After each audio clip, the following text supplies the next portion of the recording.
I need water.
Hi. How are you? Good. Good to see you. How have you been? Not seen you for so long. Nous avons l'assiste et fermé à la reconnaissance de Relive et de l'autre section. You gonna lend a hand? Tell me. Yep. That was wrong. Well, anything you say is going to come through here anyway. So. Hello, how are you, sir? Nice to see you. I'm going to sit. You can sit. I'm going to sit. You sit. Are you ready for Rigo? Yep. Headed there this week? Next week. Next week. Good. Oh? Yeah, so we hop in here. Oh, okay. Nice kid, huh? Yeah. So you gonna ride on something?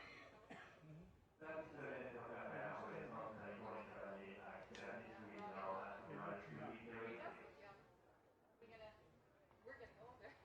Not you, not you. You keep Oh, I spring wish. chickens. I wish. You spring chickens. No. All right, it's good to see you. Thanks.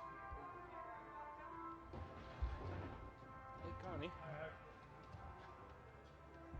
Okay, awesome. Nice. Yes. The other end. You know what? I'm going to let him take charge. We've already gone through all this. What time is it? 3:23.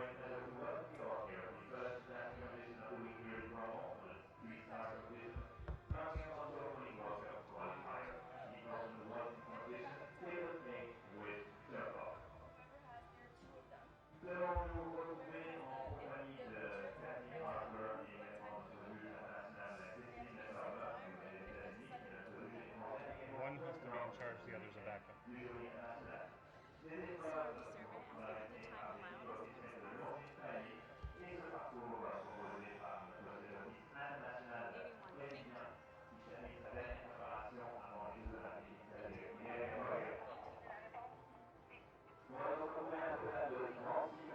So, I haven't talked to the producer yet, so I have no idea what they're expecting of us. They should come on at some point in time. Okay. We're on basically just an introduction, and we'll go back and forth about let you. Basically, just like a conversation. Yep. Is all it is. Good. So I'll open it. I'm sitting here with Tom Helper, and we'll be starting with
So, ladies and gentlemen, I'm sitting here with Paul Halpern at Bromont. The formalities now completed here as we open the class for the welcome, the first class of the CSI 3-Star World Cup qualifier here in week 2 of the International Bromont.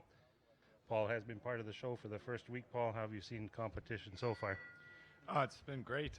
It's a fantastic show. It's a very unique show. The backdrop is lovely, and the competition is as good as it gets. You know, we've got a great crew here, so it should be a super class.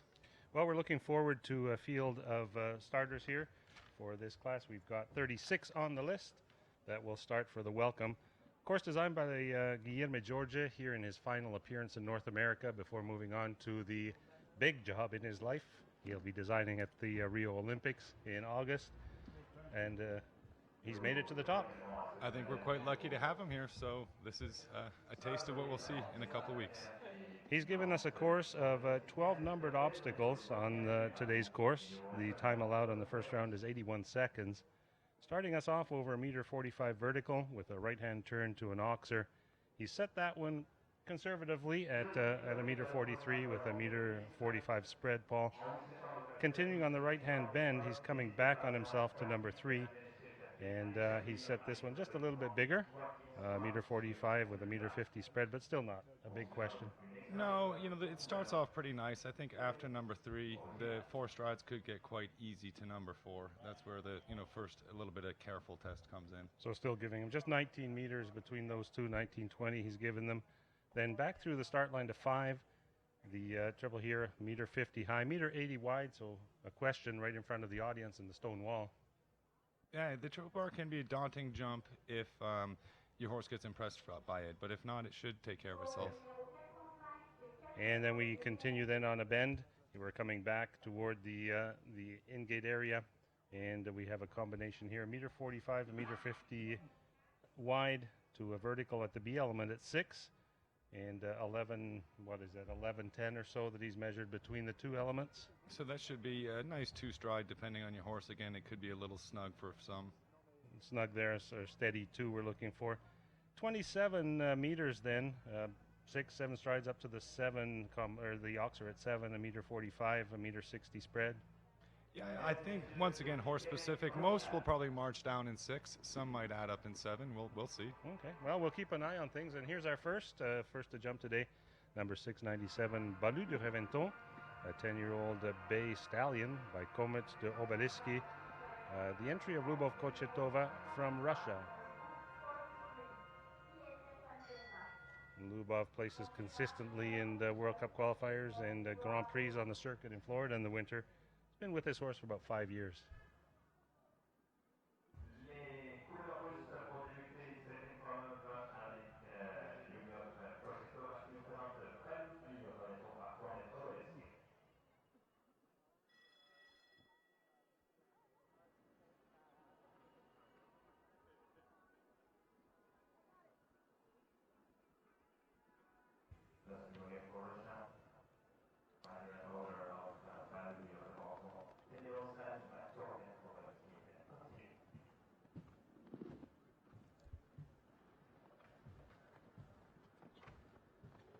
Here we go, no doubt Guillermo will be looking on just a little bit nervously to see the first around the course.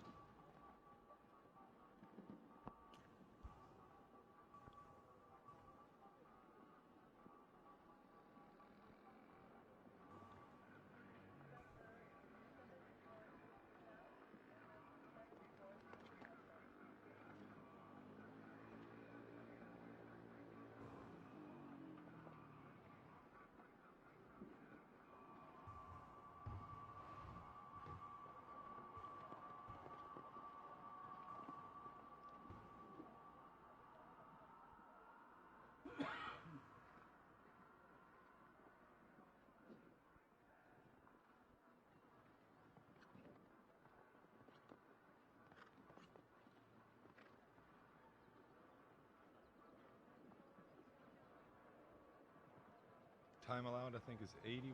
Is that correct? 81 seconds here for the first round. Yep, and we have our first to go. She made it look pretty easy. She did, didn't she? 78.89 on the clock, a clear ride. So starting with the clear, again, all the clears do come back for the jump off here in the welcome competition in the CSI 3-star.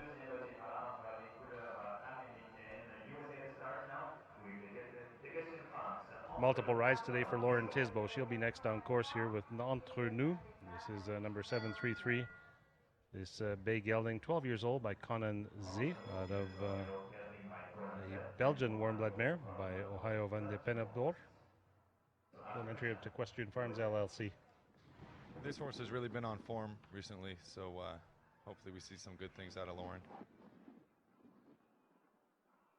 It'll be interesting to see if the time allowed changes. Lauren, someone you've competed against over the years. Yeah.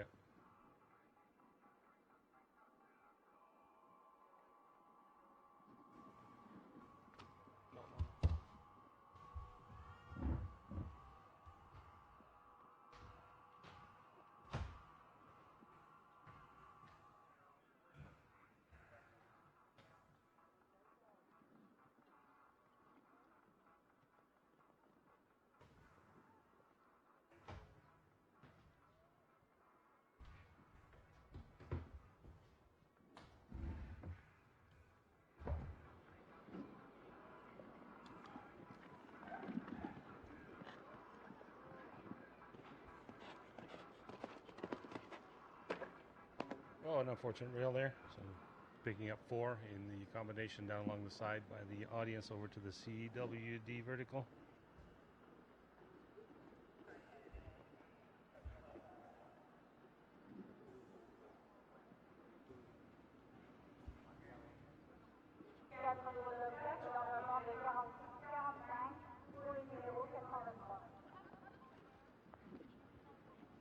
She's also going to be well in under the time allowed, so we'll see what Guilherme does with this. And stopping the clock at 73.88 with the 4 faults. As usual, the jury has a look at these times. We give the reference times. You'll hear Philippe Lejeune upstairs. He's announcing the reference time to the riders. The jury typically looks at 3 riders and then looks at the course at the field and decide whether or not they will adjust the time. Yep, that's correct. Does it do anything to you as a rider if you hear that the time has been adjusted after you've walked the course? Is it a change of strategy, or is that just something you take in stride? No, it's a big part of the strategy. I think most riders are very aware of what's going on for the first 3 horses, and they're measuring. They're trying to watch if they can to see. Obviously, if you can take more time, it makes it a little bit easier. So it's a big part of the strategy.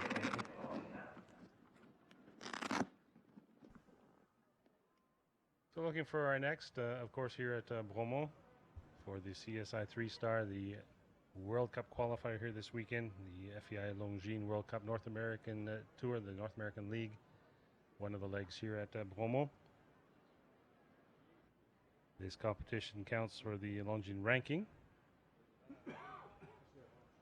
And it's the first of our couple of ranking classes to come. So generally, it starts off and gets harder as each class goes, finishing with the Grand Prix on Sunday. Which is something to see. I think we're going live with that one on FEI TV, and right now just broadcasting to you over the web. If you're not familiar with the grounds here, Bromont has a warm-up area that's just a little bit removed from the Grand Prix ring. So we just have a little bit of a gap here between rides as we see the next one come to the gate. 710, the number on this one, the bridle number assigned to Upi de Lis, a 15-year-old gelding by Andiamo by Landsteiger. Andrew Coker here with this entry from the United States. This horse I've actually had the opportunity to ride a few times for his previous owner. He was imported from Norway not too long ago, so I know the horse, and Andy has done just a fabulous job with him. It's not the easiest of horses, and Andy does a great job. He's residing in Ocala, I believe, at this time. He's residing there, but this man puts a lot of miles on his truck. He goes all over, and he's a hard worker and a great rider. Looking over the list of results from him, Mexico appears there, all over the U.S., up here in Canada. And he drives his tractor trailer himself. Sometimes you see a little Mini on the back, and He's a hard worker. Super. Well, let's watch him go around this course set by Guillermo Jorge.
And we're home in 74.09. And as the music indicates, a clear ride. No jumping faults, no time faults. And as I'm used to hearing these announcers say, we will now have a jump off. We will indeed. While talking about this course, the Liverpool obviously used in the course, the course designer has the option of placing it forward, behind, or square in the middle of the oxer. Obviously, this affects the way it's jumping here. I believe he has it placed square in the middle of the oxer, which... Yeah, with an oxer, normally, as a rule, it has to be right underneath the front rail. It can't be a false ground line, as we say, behind it. So, on a vertical, you have the choice of in front or afterwards. One can act as a ground line or not, but there it's straight under it.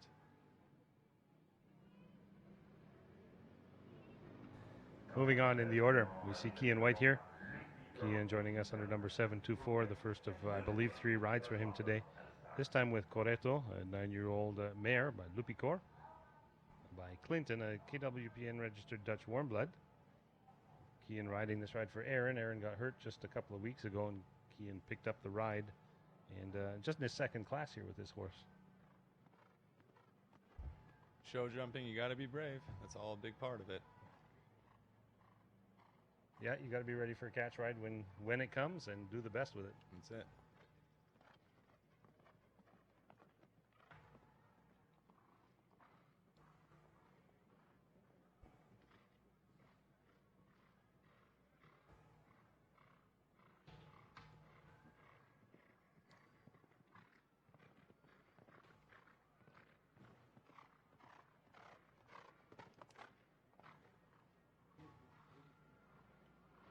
And Paul, you've been in that situation before. I've seen you in that position where you've had a catch ride or perhaps a ride you haven't been with long before you enter a competition. So must make things a little bit tougher when you're getting around the course at this height.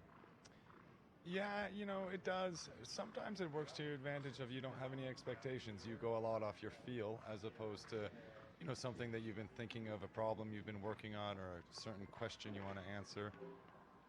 But Cian's been doing a good job here. That was too bad. Yeah, tough rail there. Cian with a style of his own as That's he comes right. over the last, and stopping the clock well in the time to spare here at 75.45, but an unfortunate 4 faults.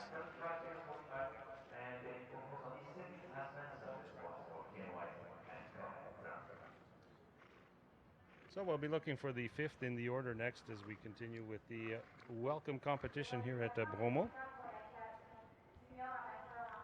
Alison Robitaille here at the gate. It's nice to see such a big turnout here. 38, 36 in the Grand Prix.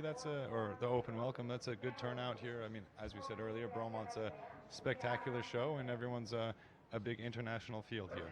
It was great to see 70 horses presented again for the horse inspection. It was the sign of things to come, I hope. 738 is here now. This is Ace. This is a gray gelding, an 11-year-old by Berlin by Irko Polo, a KWPN registered Dutch warm blood. It's entry owned by Bertram and Diana Firestone, ridden by Alison Robitaille.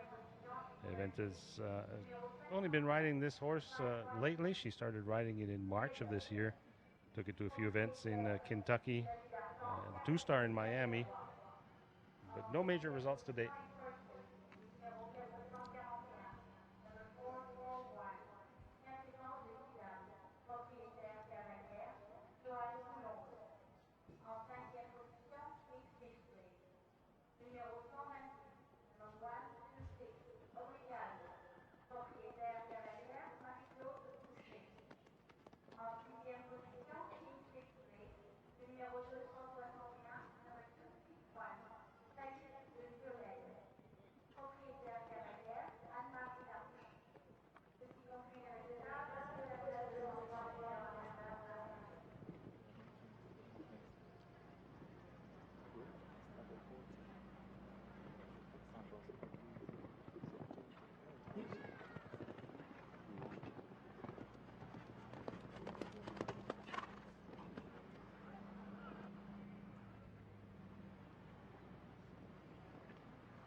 good to wait till the last. I hate to bring people home saying they're clear so far. It's always a jinx, but there she is, a clear ride. A time on the clock of 74 even. A new horse for her, no results to date, but maybe today is going to be the beginning of the stream of results. She looks happy. Yeah, good partnership in the making. Looks great. Well, we have a partnership in the ring now that's been it's been a partnership for a little bit of time now. 2 years at the FEI level of competition for Blackberry, and Laurie Bucci, one of the local favorites here at Bromont, started her career here with Roger Delaurier many years ago. This is a 11-year-old mare by Balou de Rouet. Laurie was the winner of the Grand Prix at Saint-Lazare this May.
Continue your thought. Yeah, well, actually, I'm hoping the best for Laurie here. Very good. She's been on a roll, you know. She got a good ribbon in the Grand Prix last week, and as Jeff said, it's a green horse she's been developing, so I'm sure she's going to be thrilled with that. A happy partnership, and we'll see her again. Hopefully she can qualify too for this jump off today. So she's got her other horse coming up a little later in the order, but coming out of the ring with a huge smile on her face.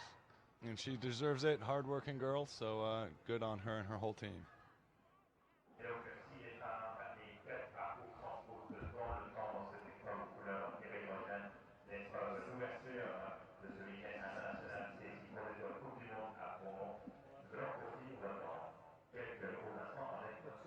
So as the announcer just mentioned, a little bit of a delay here as we get our next competitor down the hill to join us. We didn't quite make it around the course here. I think we got up to the midpoint, Paul, where we had a big oxer there at 147 and a 150 spread before turning back and coming toward us here. An oxer at number 9. Again, not a tough question there. It's a meter 45, a meter 60 spread. Well, as we were talking, that number 9 jump is where the Liverpool was talking. And so if your horse jumps the Liverpool, well, it's quite an easy jump. What I noticed is that the distance from 10 to 11 is a little bit short, but number 10 is quite early out of the turns, so that backs them up a little. The 5 strides to the double ends up working itself out. That's where I was just kind of saying a little whoa to Laurie as I saw her getting there a little quick to 11A, but obviously that was her plan. But she knew what she was doing there. Didn't get in too deep and saved it, so great to see that. So we move on with the order now. We have the 7th in the order, number 739. This is Quality Time. It's a gray stallion, 14-year-old, by Quantum, by Cantus. One of the entries of Charlie Jacobs here from Massachusetts. One of the few people on the circuit who has a full-time job. Family obviously owns the Boston Bruins and have a very busy life, and he manages to train and compete and win with his horses. I call him a weekend warrior. That he is. Had the opportunity to interview him after the welcome last year here, and his comment, and it was very heartfelt, was thanks to his team. That's right. That's right. Both horse and hockey team. Yeah.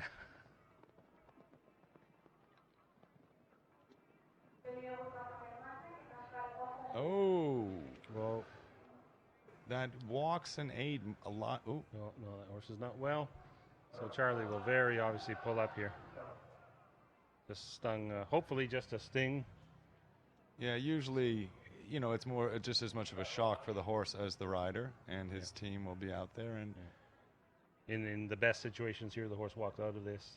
It's hard sting when that rail hits the hoof, just radiates right through the leg. Our veterinarian staff, one of the best in the world. We have Dr. Yves Rossier here with us this weekend. He's our FEI veterinary delegate. He travels the world. I believe he is the head of the FEI Veterinary Commission. And he's here at the in-gate just making sure everything is set. Of course, the well-being of the athletes is utmost importance to anybody who organizes a horse show. And here we have two. We have human athletes and, of course, the equine. So Charlie and his groom, just having a quick look at the horse here. Dr. Rossier and his treating vet, Dr. Sylvie Suprenant, will be there. Joanne Longtain, also the veterinary right on site there helping out. She's carrying, I believe that's called a Kimsey splint, but that's just in case. Doesn't look like she needs it. But we'll just wait and see, and we can speculate all we want. well, if But we the team see will have now, like Jeff said, sometimes the sting is a little bit of a shock, and just the fact that he's walking out comfortably is a fantastic sign. Must be a tough feeling though when you're in the saddle, because you know exactly what's going. You know that there's not four legs under it. Yeah, you feel it happening, and I mean, for sure, Charlie's biggest concern is his horse, and you hear the crowd applauding, and all looks good. Super. I believe Charlie has another one coming 24th in the order, so his job now will be to go back, regroup, get this out of his mind, and give it his best for the next one. That's right, and I think this is somewhat of a new horse for Charlie. I haven't seen him on it, and he'll clear his mind and not bring it to the next horse. Well, super to see that we have a horse walking on four legs. Charlie a little disappointed, but getting his mind around his next ride as we move on in the order. We'll see one of the veterans of the sport on the course next, number 742, Leslie Howard with Donna Special.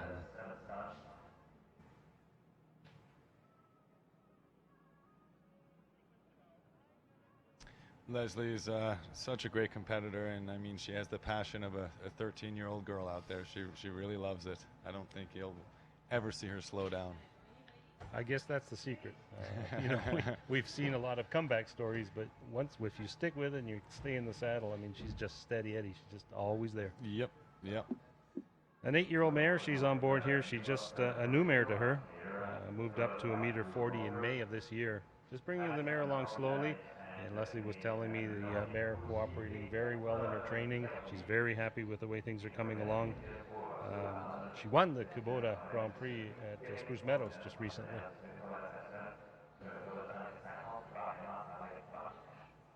And you said 8 years old. Is that what you said? An 8-year-old mare. I mean, at this level, 8 years old is for sure on the young side. So that just goes to show how much confidence Leslie has in the horse. Yeah, KWPN registered Dutch warm blood mare by Cavalier. And that's the way to go now, isn't it? The warm blood or warm blood cross. Yeah, you really don't see too much of the thoroughbred around anymore. I mean, they're still great. When you get a good one, they're one of the best. But they're harder to train, so to speak.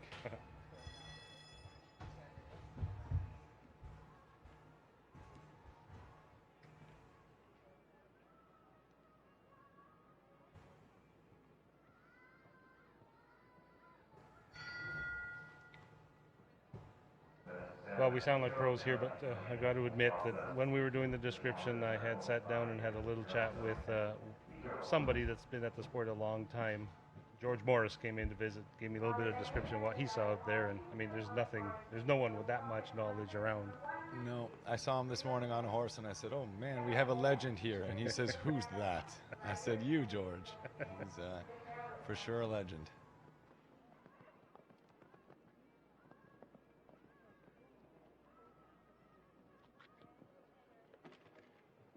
Yeah, the 8 strides is getting a little long. I had walked 8. The first couple added up in 9. Charlie actually left in 7 there. That was a bit of a misjudgment on both their part. Yeah. But Leslie's a very analytical rider. She walks the course totally focused.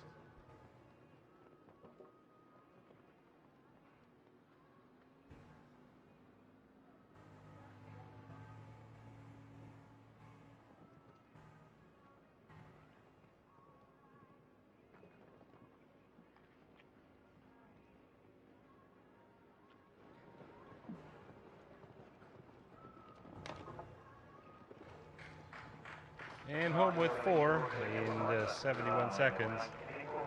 I'm sure she'll be so happy with that. You know, this sport, it's all about developing for the next day. And, you know, a 4-fault round like that, she knows that she's going to be building into that for the future. So I'm sure she's going to be quite happy with that.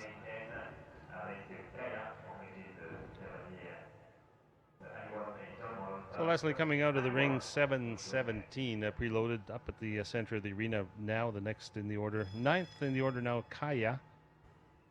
Kaya, a 10-year-old gray mare by Carolus, a Holsteiner mare. Second season at the FEI level for Ali Wolf with this horse. They won the meter 45 competition in Tryon 2 weeks ago. Yeah, Ali, one of the great up-and-comers for the United States. She's really, you know, developed a great strength for herself and a fabulous rider. And I don't remember seeing her in Bromont before, but I'm sure she's going to be wanting to come back.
Very well ridden.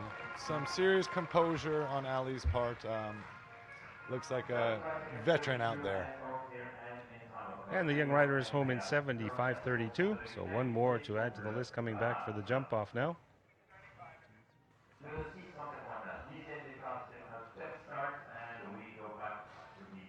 5 coming back for the jump off so far. And we have a new ride now, number 695. Braque de la Villa d'Artaud, a 10-year-old Chin Chin gelding, a KWPN registered Dutch warm blood. Rider is a young rider, Anne-Sophie Milletz, who won both Grand Prix in Blainville just, I believe, 2 weeks ago. Made her way through the ranks of the young riders and always here at Bromont, always at the shows in Quebec. Anne-Sophie actually years ago was one of my students. This dates back about 5 years. These are a new group of horses, and she's new to this level. The Grand Prix in Blainville for sure wouldn't be the caliber of here in Bromont, but we're going to wish her her best here.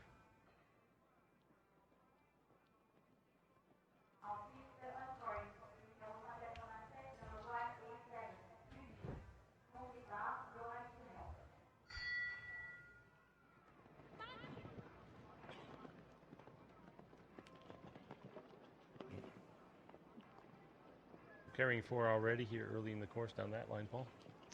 Yeah, a little error. I mean, that 4, all of a sudden, the horse backed off a little, and it became 5. That led her into trouble to the triple bar. Let's see if she can, yeah, you could, I was just about to say, hopefully she can regroup it. But it's kind of one mistake leads into another. Mm-hmm. And that just comes with years of riding. It's experience. You can't replace experience. Yeah.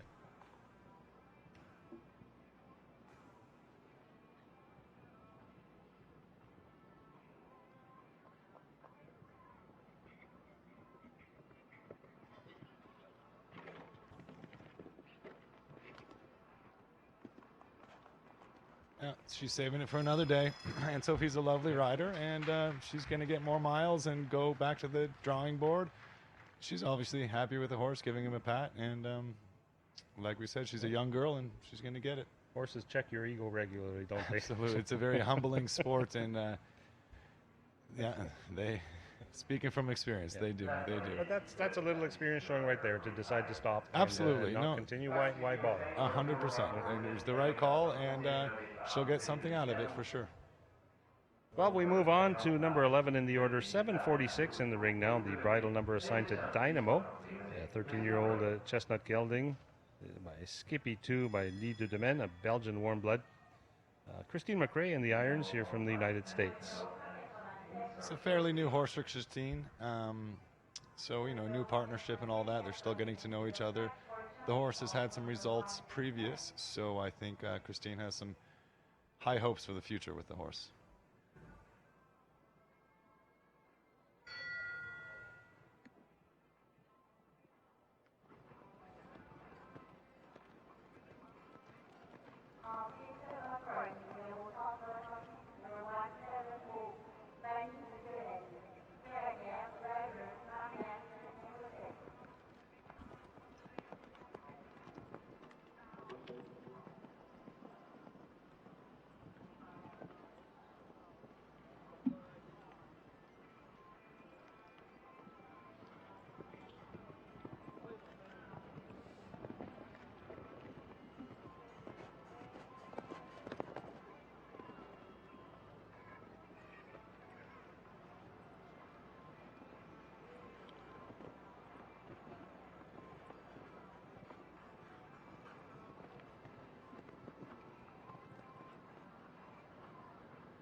What a nice round. That was too bad. You could see there's no such thing as a cheap rail, but as she went around, she really made it look easy. So that's a bit the sport. You touch a jump and it falls down, and let's see if her husband here can maybe not touch a jump and not have it fall down.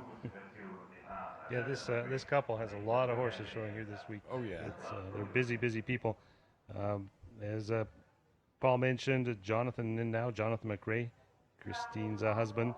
He's here with Brugal. Brugal VDL is a 10-year-old stallion, a Dutch warm blood stallion by Indorado by Kidam. Been together, I believe Jonathan said he's been riding this horse for 5 years or so. I remember Jonathan riding as a young horse, and the horse has turned out to be now a mature, great stallion, and Jonathan's brought him up, I think, since he was 5, so they know each other quite well, and now, more of a seasoned 10-year-old, and they're breaking into the FEI level competition now. Yeah. Yep. A lot to be said for that. Nice smooth transition with the horse. Yeah. Yep. There's one thing to ride a horse, but to develop a horse to this level, that's a whole nother can of worms. Well, this horse has been consistently showing at the meter 50 level and finishing in the ribbon, so we'll sit back and watch how he does here on Guillerme's course.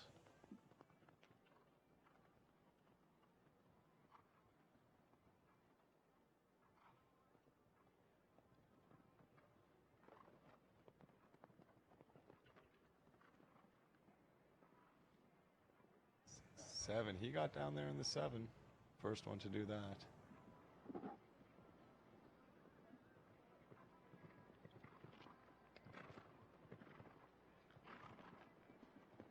Well, Jonathan he was born in Ireland, but he has married Christine, being an American, and he now is an Irishman that has changed his nationality. He now flies the American flag. But his heart for sure is still half Irish, I can tell you that, but he's happy to be competing for the United States.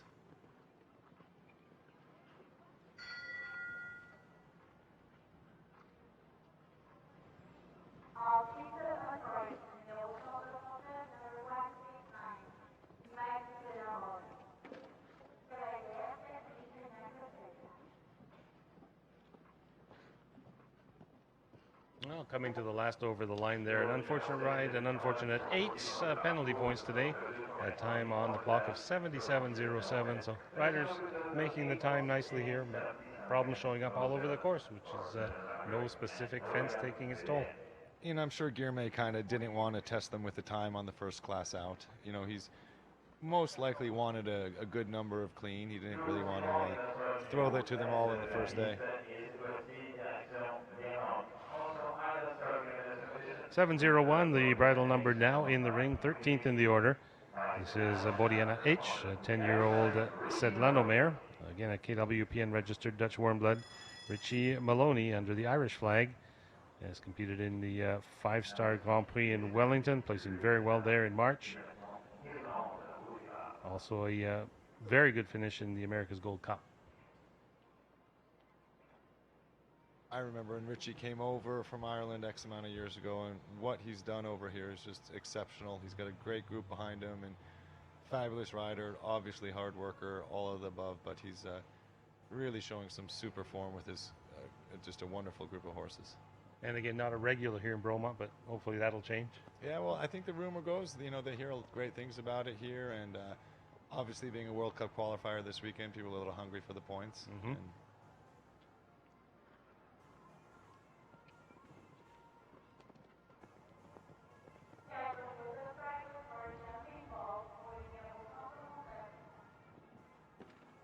Oh, that was too bad.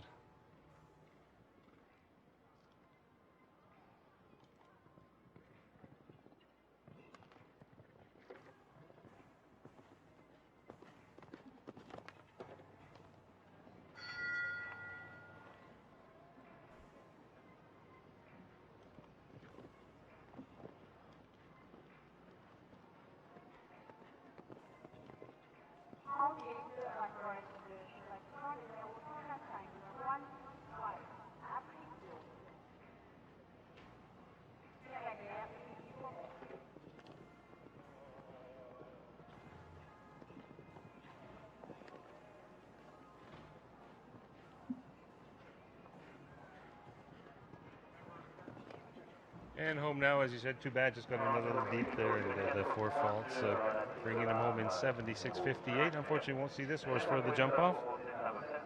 We got a couple more classes throughout the week, so maybe today just wasn't his day, and next day will be. Well, we have one more to see for him, so he's down at the end of the order, so he'll be back.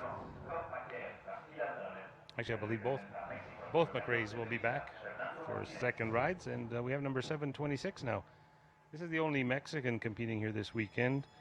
Fernando Martinez here with Cor Bakker, a 9-year-old Colandro Gelding. Just been together for months now. When he was talking to me, he said he only had the ride for 3 months. Had a good placing at the global competition in Mexico. Also a win in Jalapa in Veracruz in the meter 45 class. Yeah, I don't know Fernando, but I watched him in some of the opening classes this morning, and I thought he showed some fantastic riding. And in general, the Mexican team has really stepped up to the plate in the past year or so, and they've won a couple Nations Cups, and they're really in good form. So this should be good. You need to go compete there, Paul. I had the pleasure of announcing for them at the Caribbean and Games in Jalapa. Gorgeous place. Oh, I would love to. I would love to.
Well, just months together, but looks like a good partnership here in the time and a clear run.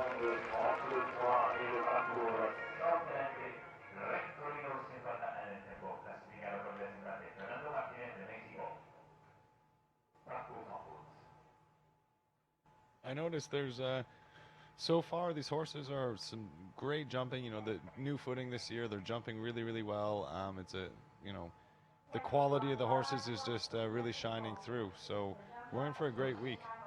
We certainly are, and as you mentioned, the footing, I mean, something of utmost importance. All the big facilities, all the international venues now have high-tech footing to help the horses and help the competition. Yeah, you ask the riders, and by far it will be their number one concern.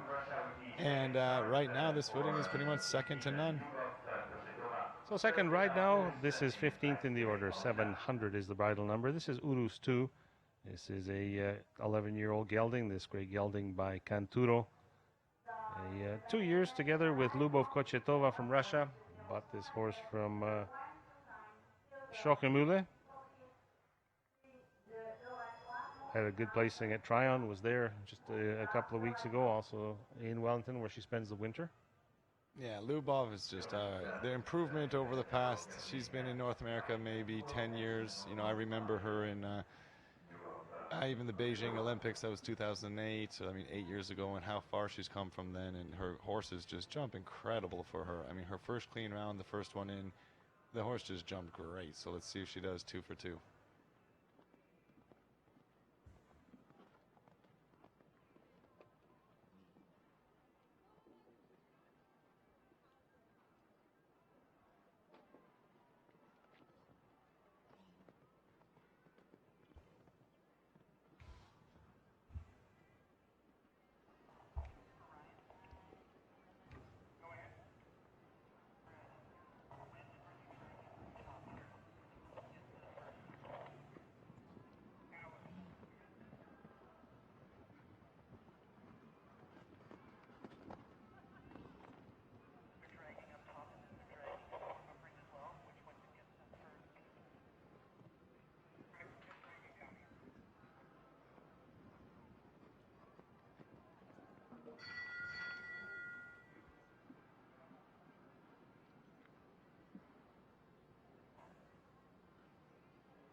There you go, 2 for 2. She really gets them to jump. There's no doubt about that.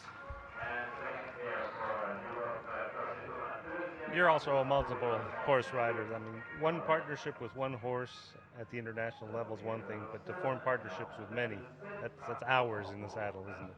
Hours. I mean, it's, well, okay, first I consider it quite lucky to have many at the international level, but it's some serious dedication. I mean, you've got to put as many hours, I call it good saddle time. You really got to spend the time with the horses, and you build a partnership, and that's when they really try their best for you. This next rider will be interesting to watch. The horse is actually going with only a piece of rope in his mouth and a set of reins. There's no headset for the bridle whatsoever.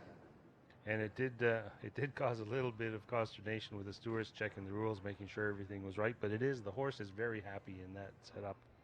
And this is Mr. Visto. He's 11 years old, a stallion by Levisto, a Holsteiner at the Equestrian Farms LLC entry of the United States, and Lauren Tisbo. Speaking about the bridle, I watched her on Tuesday, and she tried an assortment of actual bridles, and like Jeff said, the horse was the happiest in this. But very rare. You don't see it too often. No, and honestly, I mean, I think it boiled down to the fact that the Veterinary and Stewards Commission just wanted to make sure the tongue wasn't tied down, because that is not allowed.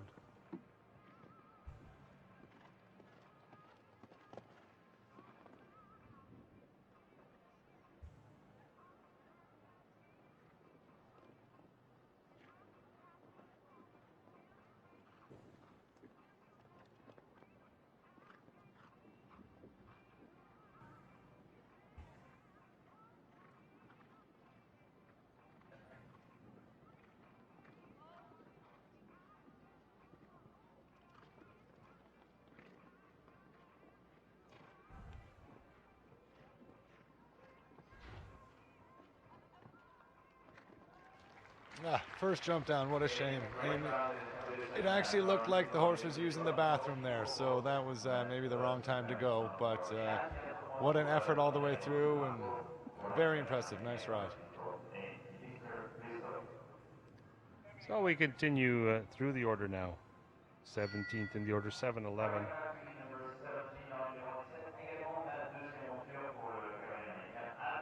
Andrew Coker back in the ring now with Kiana, a 9-year-old. This mare is by Racine, by Chinchi. They can touch warm blood.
Ooh.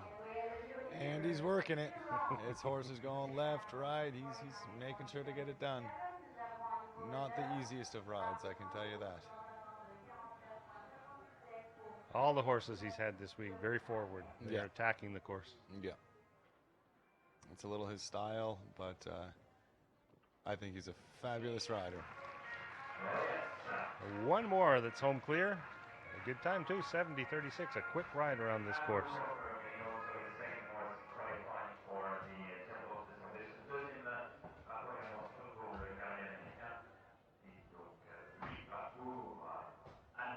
Into the ring, we have a second ride now for Kian White. Kian White this time with Hera van de Kurtehove. Again, a ride ridden by Aaron Ballard. Kian riding for Aaron.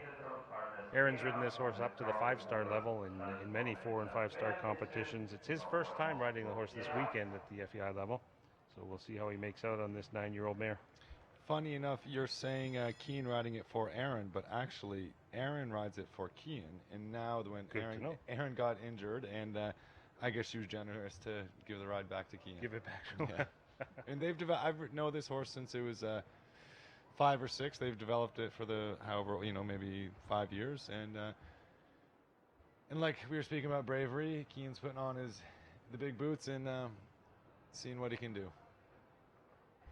And that name obviously very well known here in Canada in the circuit. Keane is the organizer of the Angel Stone competitions in Ontario. Yeah, and he's done the great shows, and he's got a group of partners that own a group of horses representing Canada. So he's in many forms done great things for our sport in this country.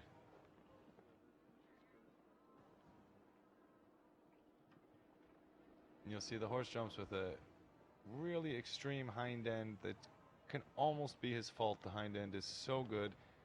His arc lands a little shallow. And I notice he's in a hackamore, which is different from what they have done in the past, and so far so good.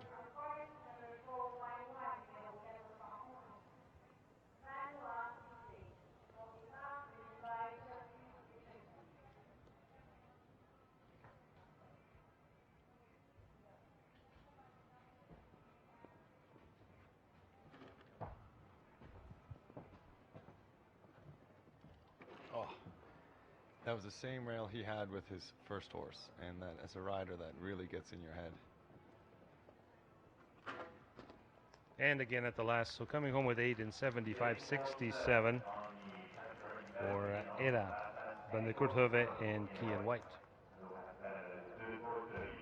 We'll see one more before the break in competition today. The officials deciding today that the arena did need some maintenance due to the sun, so I believe they'll be into perhaps water, just drag. We'll see what they decide. 7:04. 19th in the order is California. 12-year-old gray mare by Cassini by Galambert. Andrew Ramsey in the irons here from the United States.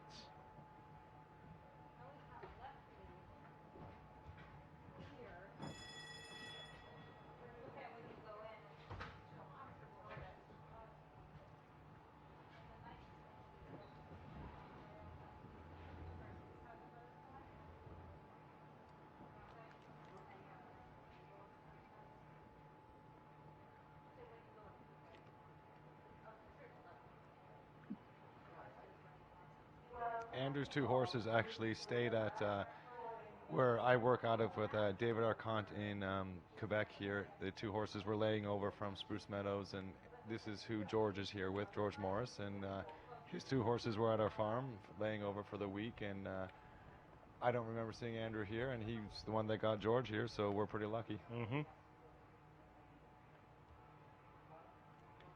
Rides a lot like George. You can see the resemblance.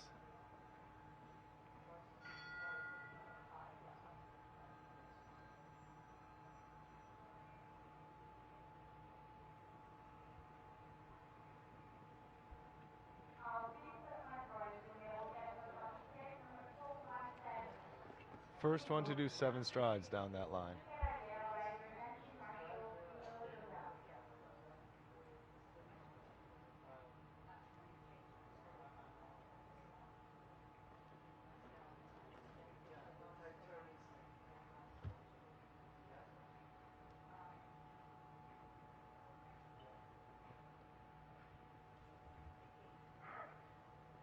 And another ad there.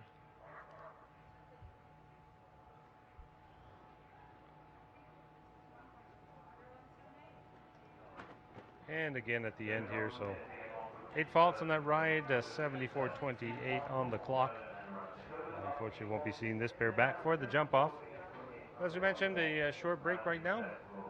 We have the maintenance crew just coming in the gate here, so we'll be back with you with the 20th in the order in 5 or so minutes.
So the tractors making their way out of the arena right now. We have a list of clear rides to this point. Lubov Kochetova came in the ring first as she qualified her ride.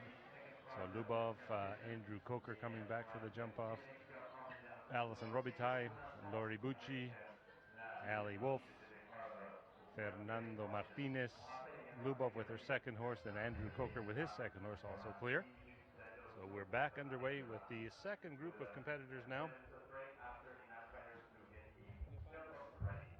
The 20th in the order in the ring, number 715, Paul. This is a VDL Wizard, a 13-year-old gelding by Gentleman, by Ahorn, a Dutch warm blood. And Callan Solom is the rider here from the United States. Yeah, Callan's had a great go recently. She was as close to qualifying for the Olympics as you can get, probably just out of it. They take 5 people. She would have been 6th or 7th. She was the best placed American in the World Cup finals. She's just had a great go out of it. I've known Callan forever, and she's, it's well deserved. Yeah. And as you mentioned, highest place in Sweden, right? In Last Gothenburg, year. yeah. So no stranger to the pressure or what it takes to be at this level. Shortlisted American rider on course.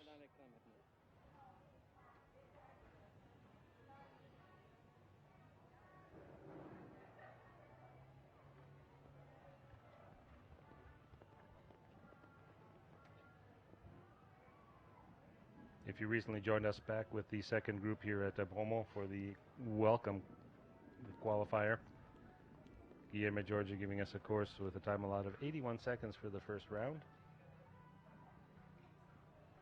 Yeah, and the times look to be generous, like we were talking earlier. The course itself isn't impossible. Even when I walked it, it didn't look. It's a nice, as we call it, a welcoming class. Welcoming, yeah. We'll have a good jump up. We have 8 so far. We've seen 20. So yeah, perfect number. Oh, horse is looking a little strong today. A lot of times when they come back from Europe, they have to have a little bit of a rest before they get back at it. Yeah. Just never quite took off there, did he? Almost left a boot behind too. So. Yeah, I think he was seeing one less stride, and she wanted one more, and it's the name of the game.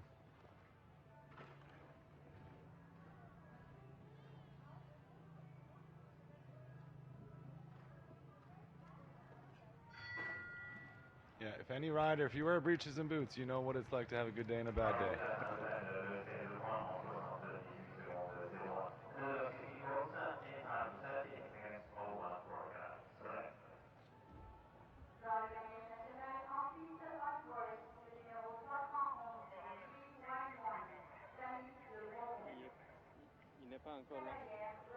So we move over to the Canadian flag after seeing the U.S. rider here in the ring. An unfortunate 8 faults on that ride, I believe. No. Was it just the 4, Paul? Callan there? No, it was actually 16. Okay, sorry. I turned away from the monitor here for a second to talk to somebody, but yeah, thanks for getting me up to date here. 16 faults in 78.01. And moving over now to the Canadian flag with number 723 coming down the hill. Tax-free is the horse for Mohamed Itani. A young rider, 23-year-old, works with Matt Cohn. Yeah, he's done great at the young rider level and all that. And I could be wrong. I've been away for a couple of years, but I have a feeling this would be a good test, the most he's done. So let's wish him the best. But I saw him last week, and he made it look good. So.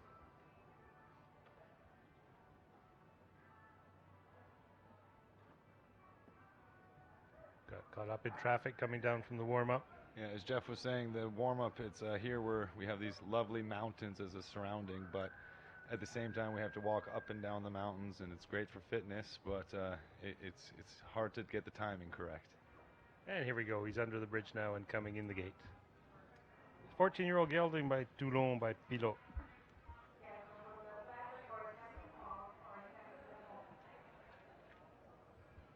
The salute to our guests here this weekend in the welcome competition. Coach is looking anxiously from the sideline. Spot you've been in a fair bit this week. I mean, the coach wants it just as much as the rider, so we'll see Mac over there probably prancing around. And obviously with Mac's experience, he knows what's coming for Mohamed. And We'll see. He seems good and relaxed, just having a little walk.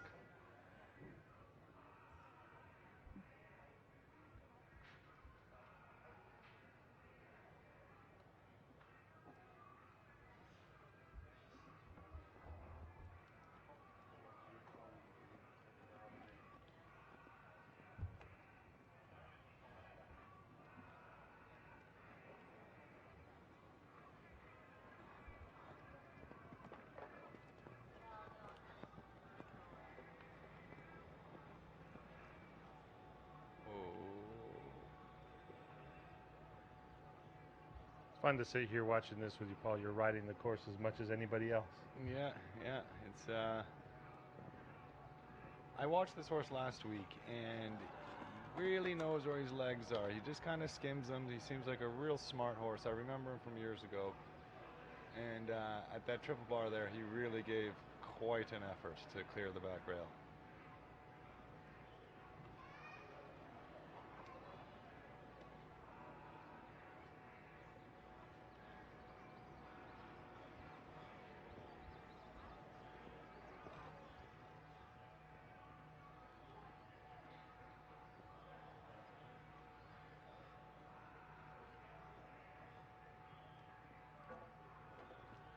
First jump down and last jump down, so that's if you could take those two jumps back, but the rest look great. I mean, he's got a good future ahead of him, just a lovely gentleman of a horse, and a super ride from Muhammad. And everybody always says, why does the course designer put a last jump there? I know. Well, somebody once told me you always ride the last jump as if there's another one. Wise. So we'll move on in the order. Number 21 in the order this weekend is Millicent, yeah, it's Millicent Lancourt, another local favorite. Melisande. This is a 10-year-old mare.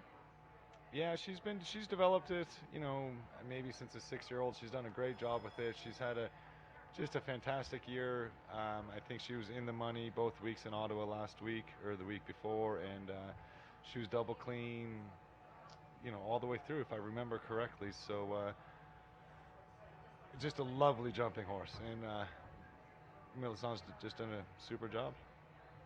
Very focused rider, yes. Second season, she was in the ribbons, in the top 3 actually last year here at the Welcome, and won the Welcome competition in Wellington. She was down in Florida this winter. This mare has a fractious side. She can decide that she wants to do a little bucking. A little hop and a kick, and okay, the character is probably what makes her as good as she is. Very careful horse. Really does not want to touch the jumps.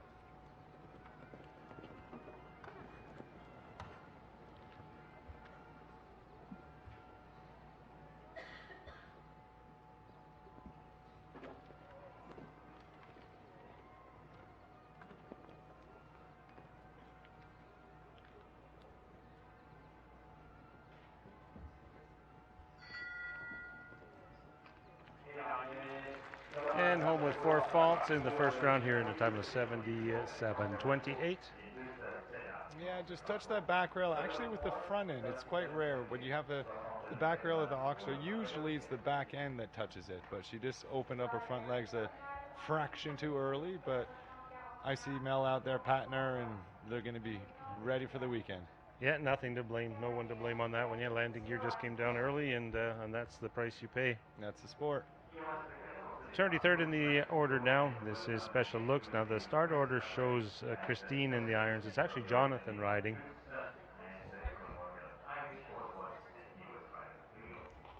Jonathan here, second at the Rolex competition, Spruce. Yeah, Jonathan had a great spruce, actually. I mean, as we know, it's not easy to jump clean rounds out there, and he got a lot of them, and I remember him saying, just to jump clean was great, but to run the speed against the top of the world and jump clean, now that's a whole nother feat. He's here with a special Lux this time, a 12-year-old gelding by Lux out of Collymore Hill, an Irish sport horse. A few of them have touched that first jump. It's just a little bit of a funny angle in an awkward place.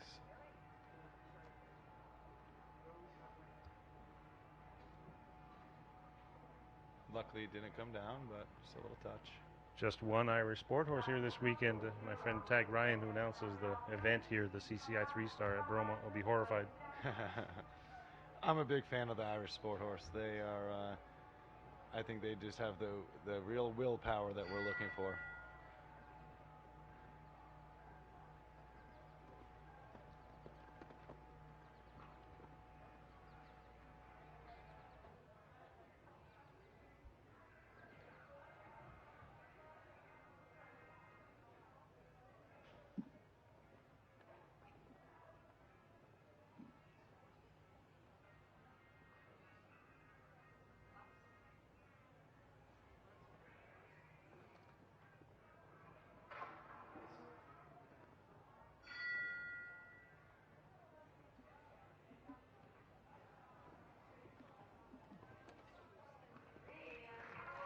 And all the way around clear, 73.16 on the clock for that ride.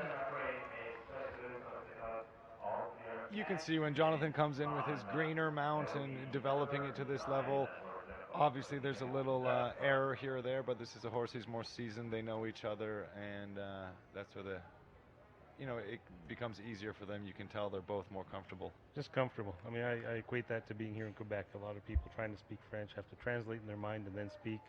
Yeah, or you could be like me and I can't even do the translation part. That's true, but then on a horse, if you have to think about everything you do before you do it, they come up too fast at you. Absolutely. Once it's natural, once you got the muscle memory there in the partnership, 100%. a lot easier. 100%.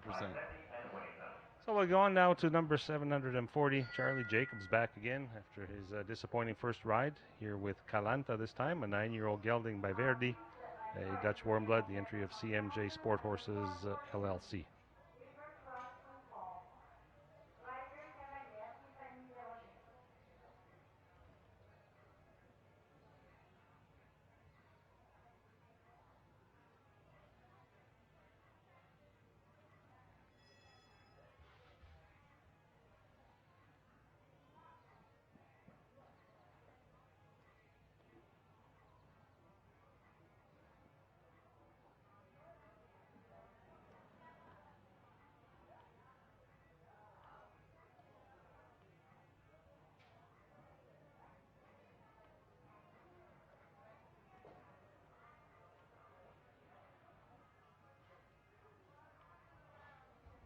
And that's the ride he wanted.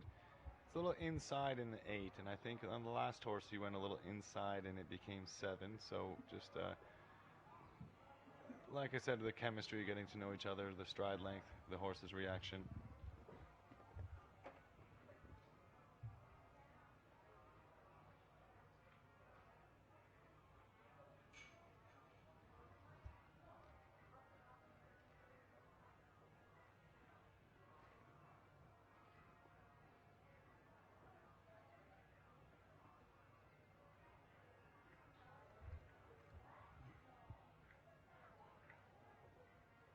So coming home carrying 4 faults, but never give up. He could be the best of the 4 faulters and still take home a chunk of money today.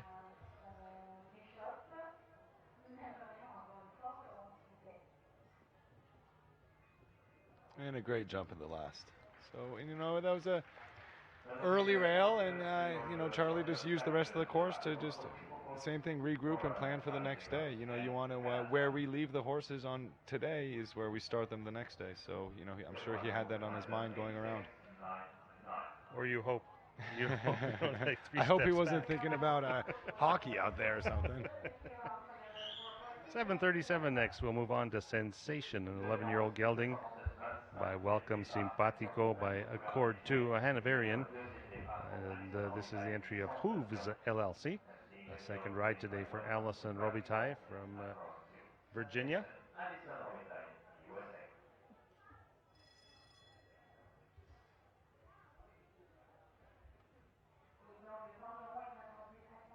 Allison's been at the top level for as long as I can remember, in her, late teens, early 20s, and she's really had a great go at it. I think she took a little break to have a couple kids, and now she's really back with a super string of horses and riding better than ever.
And a rub at the end there, but the rail stayed up for a clear round in 71.36 for Allison. 31.36 and clear round for Allison Relive and translation Satu Kapelaise.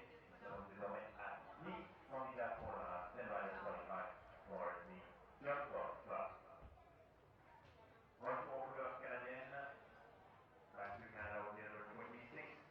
Luigi, the 8-year-old gelding by Longines and Luigi is in the arena now. This is number 694, the 26th in the order. An 8-year-old young horse, a young gelding by Lordanos or by Zeus, a Hanoverian. Second ride for the young rider Anne-Sophie Millet from Quebec.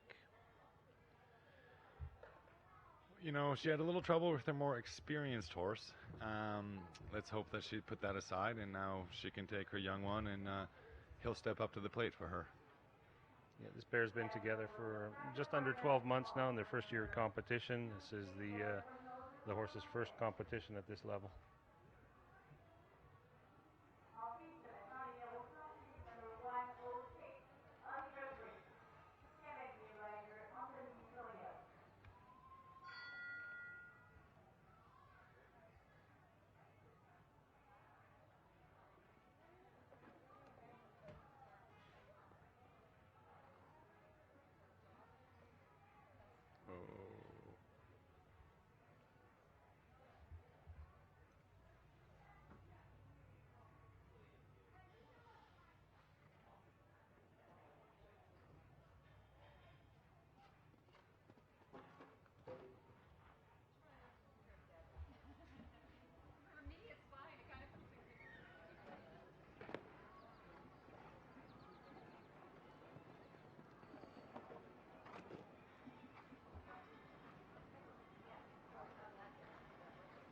Has to be a little disheartening to hear the rails go down behind you like that.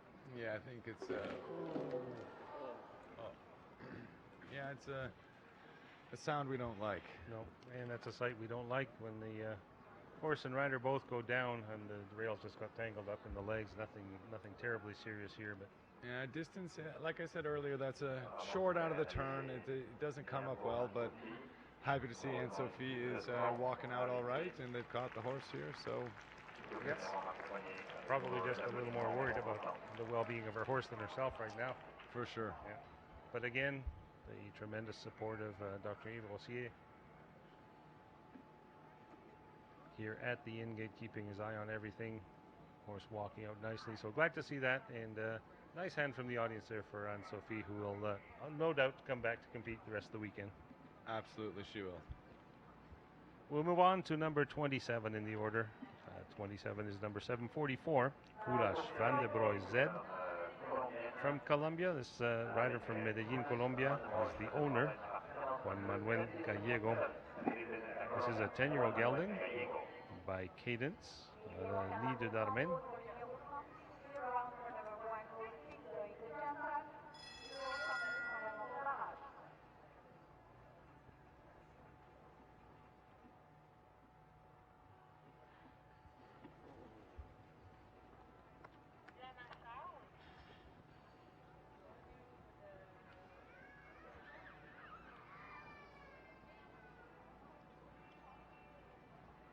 And over the past few years, we have seen more and more participation, Paul, from our Latin American competitors. Um, who used to be the military. It's great to see civilians now traveling the world, competing with their horses. Colombia, Venezuela, Mexico, all taking part in the competitions here in Canada. And I mean, everyone's level has really just, the whole bar has been raised. I mean, how would you say, it's just the evolution of the sport is getting better. Everyone's training is getting better. Their program, their management, and it's so nice to see an international field, and everyone's on their A game. Just like everything else in life, the world's getting smaller. That's it. That's it.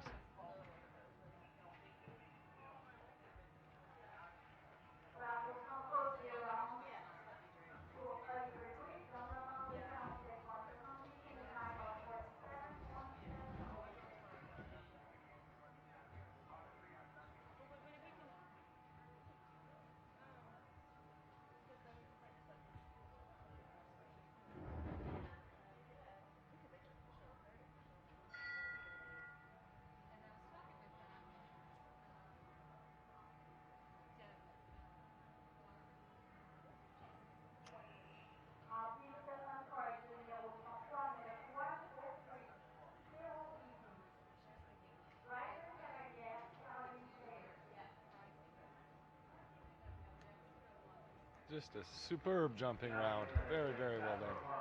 Very athletic horse. I agree. But unfortunately, home with 4 faults. Won't be back for the jump off on Manuel Gallego and Kulash. Stopped the clock at 76:52. So you said you were announcing in Mexico. Does that mean that you're multilingual? I know you speak French. I know you speak English. Do you speak Spanish? I was fortunate to grow up in Mexico City. And, wow. It was my first language, actually. I wouldn't have known, but I could tell the accent.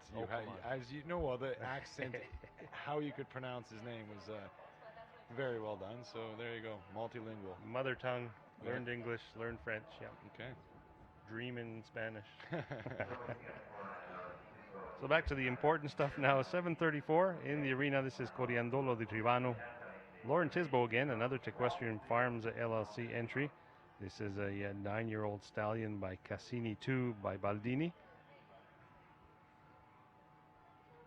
She's actually not in the arena yet. I would imagine making her way down. I think as we started speaking of other things, Jeff got me back to business here. So we will wait for Lauren Tisbo. Lauren, obviously with multiple rides, another challenge for a rider at this level. You've got more than one personality to warm up. The warm-up obviously very different for every horse. Some need hours, don't they? Of course, it's very horse specific, and each one takes a different routine. So you've got to change it up and be always listening to your horse. That's the main thing. We got to be aware, and they're telling us what we need to do throughout the warm-up. They're telling you how they woke up this morning too. It could be completely different from yesterday's warm-up. Absolutely. I'm very lucky here at warm-up at Bromont to have the warm-up rings. It's a benefit and a detraction too. You've got the benefit of being up by the road. You're away from everything. It's a little bit quieter, a little bit more private when you're warming up. But then you have to leave the warm-up and make the long walk down here. Does that give you opportunity to think too much about what's coming up, or is it a benefit to you? I guess that's a personal thing. Each rider probably has their own answer to that. Me personally, I quite like it because you kind of get in your groove. You're walking down the hill. You review the course a few times in your head. Your horse has that, couple-minute walk down to the ring to kind of, catch their breath, and they almost rise to the occasion because they walk down and they see the ambiance, and they either step up or not. So they will regroup too, just like a human would. Absolutely. They'll go through their warm-up and then get in their own personal groove. Yeah.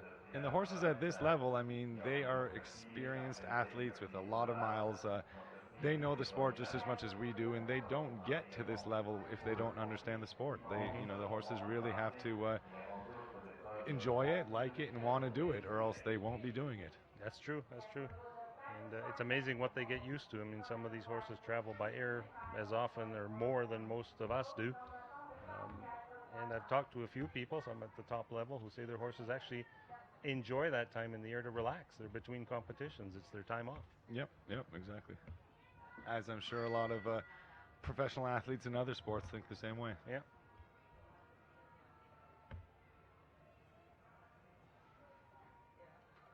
So not sure. We're not in contact with the stewards right now, but they will be sending the next rider down to us momentarily, I'm sure.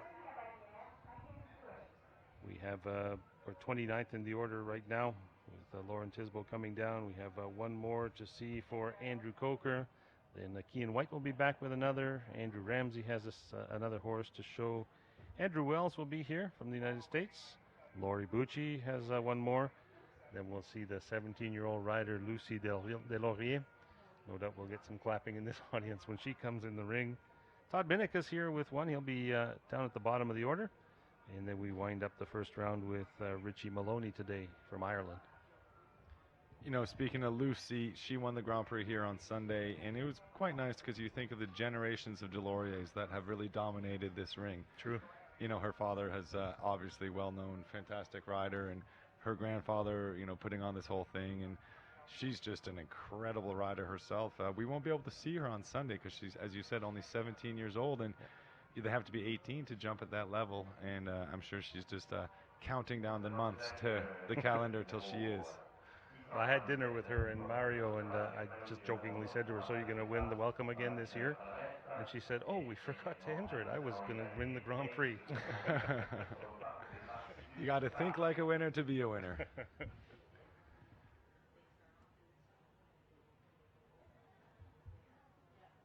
Oh, and it looks like we got Andy walking down through the gate.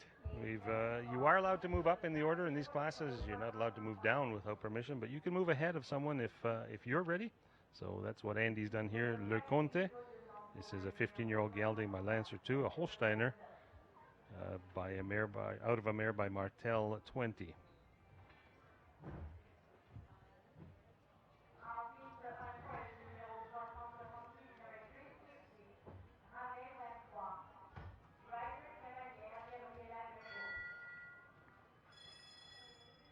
Voici donc le numéro 712 qui sera number 712.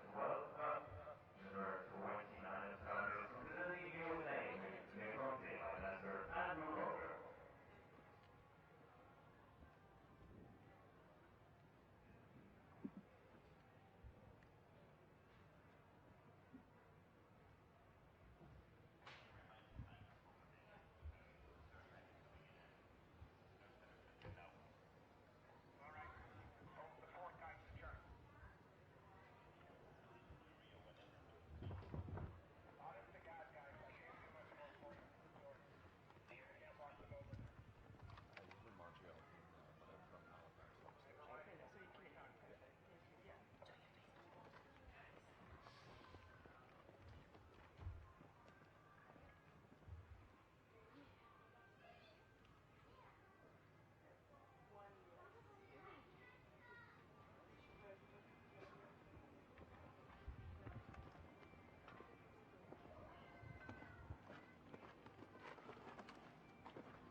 He was really working for that, wasn't he? And it just didn't happen.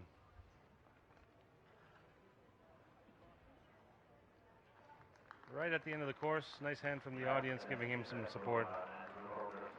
And this wouldn't be Andy's first time having to deal with something like this. A true horseman as he is, he understands how to win, but you also have to understand how to lose. It's a little bit the way it is. Well, there you go, and perhaps, things weren't going right in the warm-up either. Maybe that's all an indication of what just transpired here. But we'll just move on here to the next. Lauren's back in the ring. Yep. Lauren this time with Coriandolo di Tribano, the 9-year-old stallion.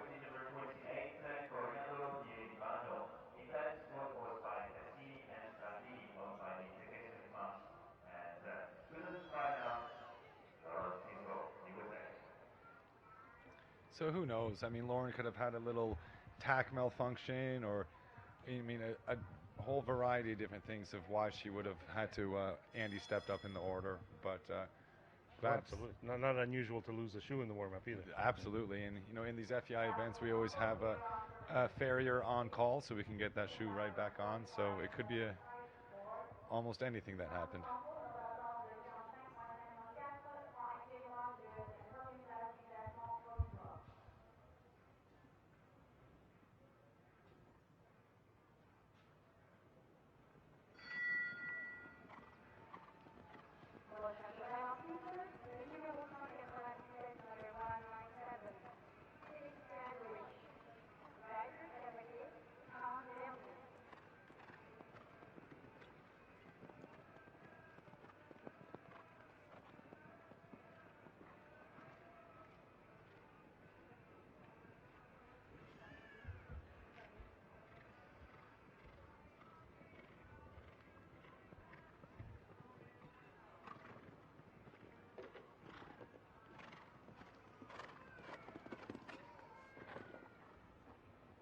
You know, Lauren didn't start riding till she was 17, which is quite late. And how far she's come, she's probably, I'm guessing, almost 30. But she has some serious dedication and really works hard at it. And just a fantastic group of horses. And her parents are really in the game. And Yeah, it is terrific. If you don't start any sport in your early teens, rare to see someone rising to the top. yeah, she was quite a good soccer player, I remember her telling me. And she's turned herself into quite a good rider.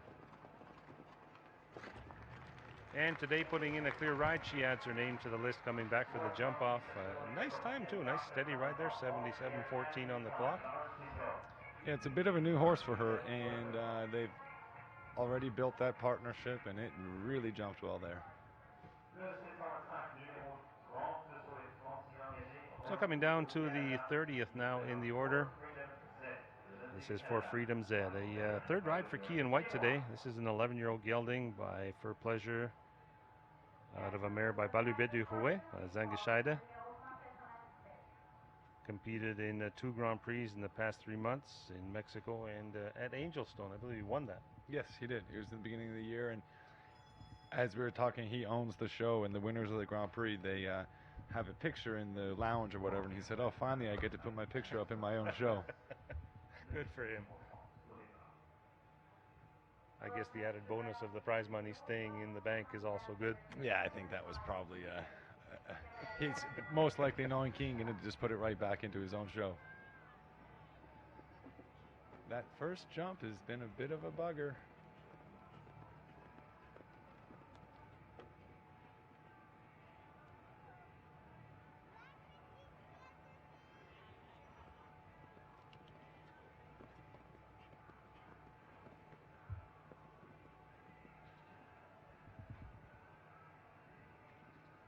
Bit of a bugger, but a very good looking one. This course, just the picture it presents is amazing. Brody Robertson giving us some gorgeous jumps here. Yeah, the jumps are beautiful. Very, very nice.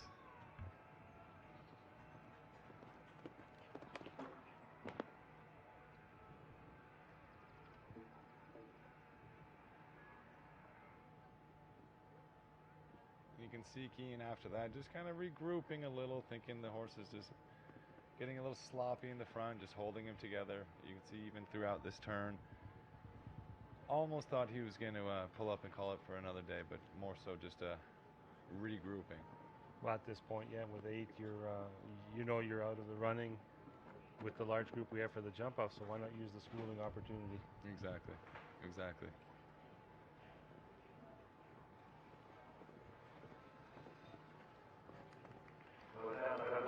And clearly Guilherme did not decide to use the time allowed as a test, because even with going a little slow and regrouping and organizing, he stayed under the time allowed. So that will be a test for one of the days to come, I'm sure. Yep, you can't relax, can you? No. I mean, course designers at this level have a suitcase full of tricks and of their trade that they can use. Absolutely. And they will. And this is, we have a fair number of cleans, so, it's only going to get a little harder as the days go. So we're in for some super jumping here at Bromont. Well, they do the same as anyone else. The course designer, from my conversations with them over the years, they feel out the crowd that's here. They feel out the horses that are here, what you've brought with you, what caliber, and they'll design to that caliber. Their job is never to trick you or stop you. They just want to make it a fair competition at the level that it should be at. Absolutely. So let's see number 703 here. Andrew Ramsey, this time with Stranger. Stranger 30 is a 10-year-old gelding by Staccato out of a Chinook mare, a Hanoverian.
All the way to the last, a clear round, 74.50 on the clock. Another nice ride here. You know, that's another example. If I remember correctly, Andrew had 12 faults on his first horse, but it just goes to show his professionalism and, you know, coming back with a clear head and, you know, bringing out the proper result in the next one instead of letting it bog him down. Put the problem behind you, absolutely. That's it. Yeah. I'm sure George had a few words for him. Whatever they were, it worked. Must be great to have someone like that in your corner. That's it. 7:30 coming under the bridge, 730 Brindis Bogibo. This is a 10-year-old gelding by Grand Pilot. This is a Dutch warm blood out of a mare by Pacific. And AEM Enterprises LLC entry. Andrew Wells is the rider.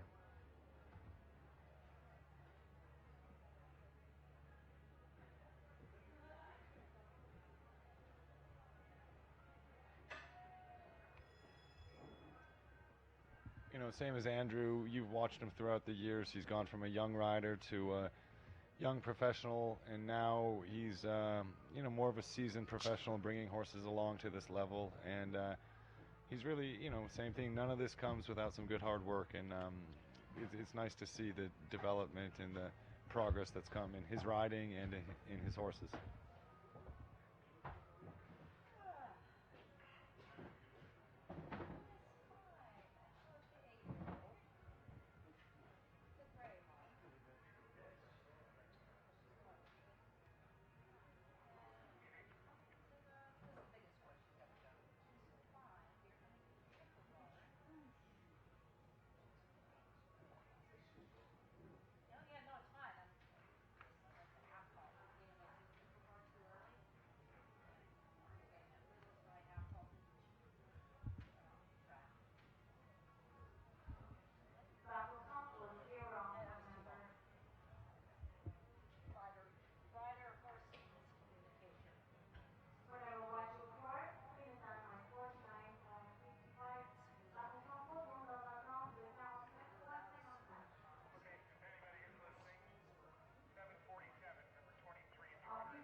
You know, I watch FEI TV enough. This is my first time commentating, but I love the British announcers say, they would say, now that's a cracking round.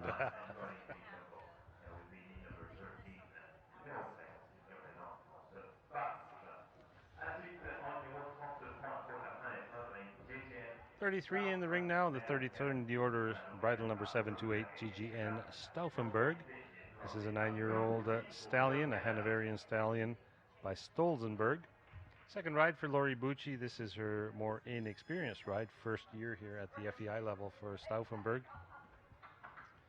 I'm a big fan of this horse.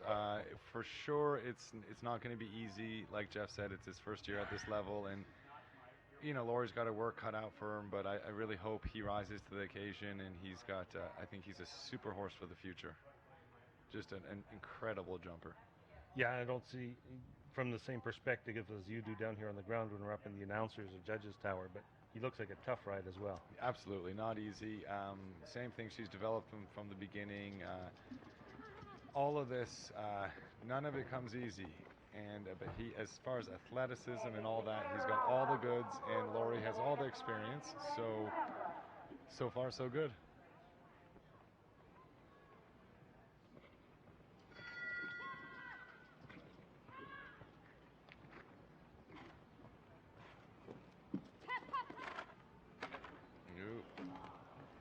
Same thing. Most are opting for 6 strides there. I think there's only one other that did 7, and I feel Laurie just kind of thought she needed to get deep enough to that Oxford, but didn't get away with it. Yeah, Guy called it a forward 6 when we were talking about the course earlier. A straight ahead 2 to a forward 6.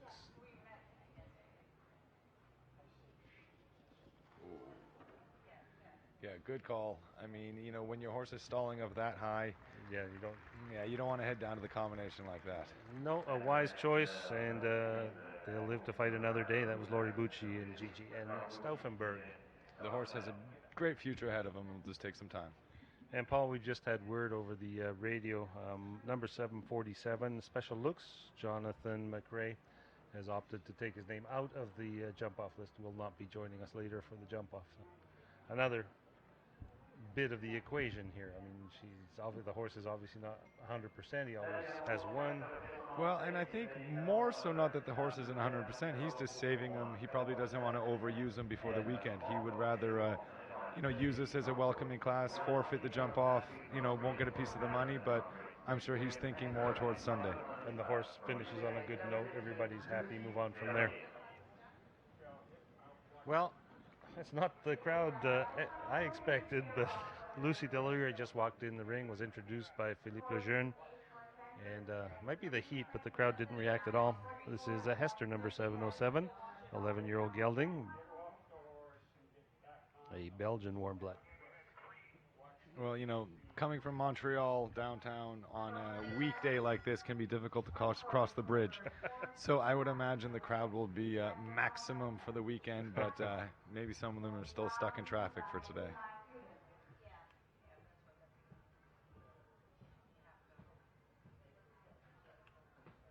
But if you're watching at home and thinking about it, don't be discouraged by Paul's comments. Make the effort. Come on down. It's a great place to be for the weekend. Oh, the stands will be full. Mark my words.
And Lucy doesn't disappoint us today. Clear round in 73-22 for the 17-year-old. There you go. The crowd sparked up a little bit more for that. And the power of the youth.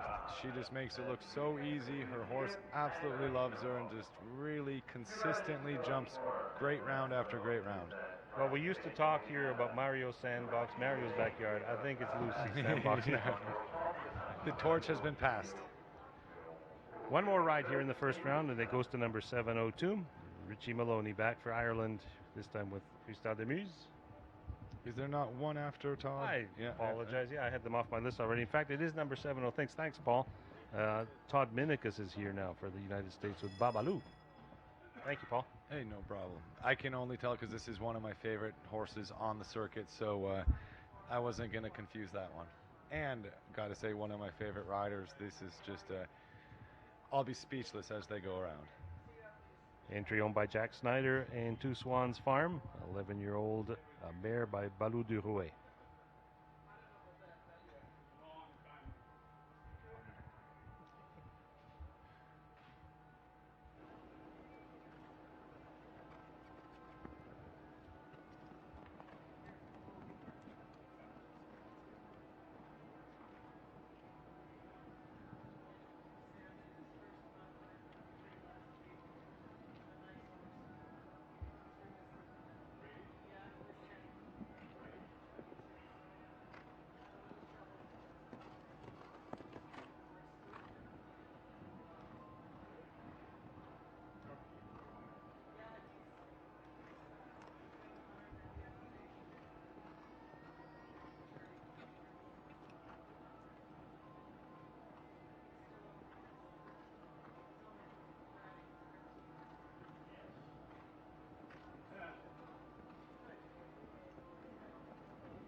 Now you can speak, Paul. Well, I'm still speechless. No, I mean, I've watched the horse develop. I competed against him all the way throughout the years, and Todd needs no explanation. So I think for sure we've got to keep an eye on him in the jump off. Okay. He does not ever want to ride for second, that's for sure.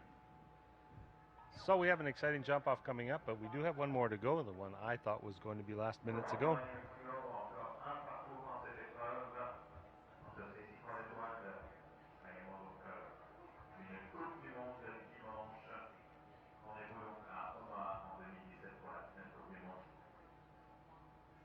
So we continue with this welcome. Obviously, first class this weekend. There'll be another FEI class later in the week, and then Sunday, the day everybody's looking forward to, the World Cup qualifier. Big class coming up. Well, and with the crew horses, I mean, it's just a great string, and then our Olympic horse designer. So we're lucky. We're in for a special treat. So this time it is Freestyle de Muse number 702 and Richie Maloney, 11-year-old gelding by Lord Zed out of mare by Cento, Belgian warm blood. Final ride goes to Ireland.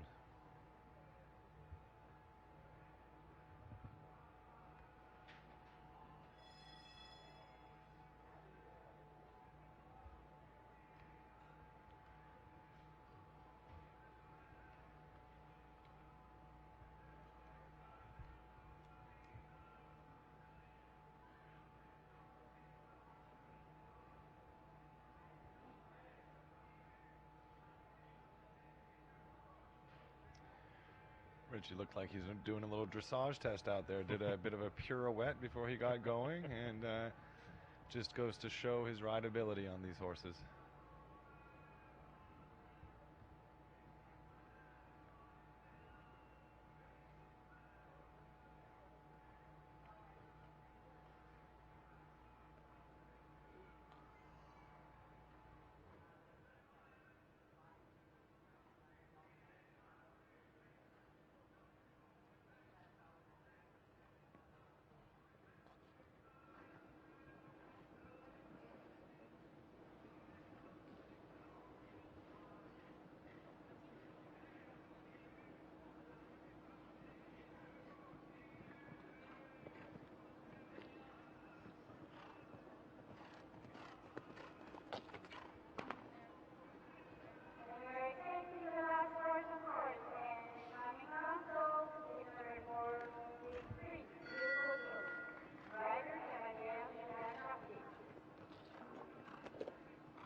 lost. We heard those two rails hit the ground. 8 faults on that round for Richie Maloney, a time of 78.93. Well, I bet Guillermo is going to be happy with that. He got a large number of clean, but I think in Guillermo's style, he never wants to overface and trap a horse. He got a bunch of 4 falters and then a couple that I was a little in over their head, but I'm sure from there on he's just going to turn the screws a little tighter, and I bet if we were to speak to him, this is probably what he expected. Well, I hope so. I hope for his sake it is. I mean, obviously we're going to have a wonderful jump off, almost another class coming up, which is great to see. Everyone will be on their best. They'll have to pull up their socks and do what they can here. That's it. So we'll see. We'll leave it to the ring crew now to prepare the course. The jump off course under the regulations of the FEI. Guillermo is allowed to use 2 jumps that were not on the original course, and he's done that here. In fact, starting over those 2 jumps, 14 and 15. Going on to the start again, jumps 1, 2, and then directly to 10 and the 11 AB combination, and finishing over 12. So a bit of cleanup going on in the arena right now. 15 for the jump off today.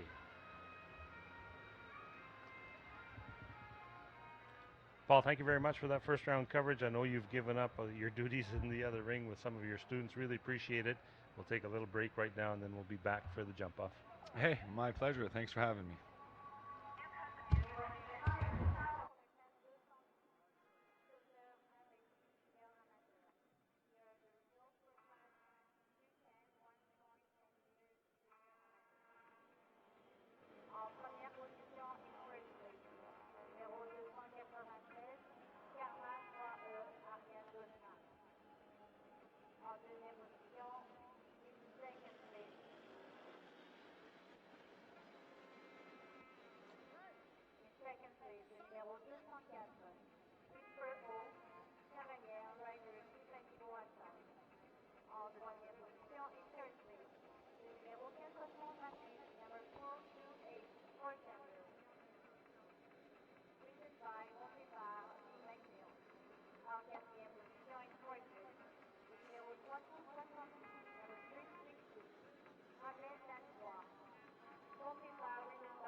Paris on Channel 1.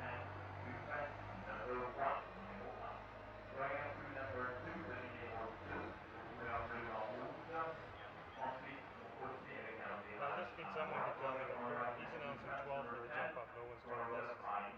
We get the drop.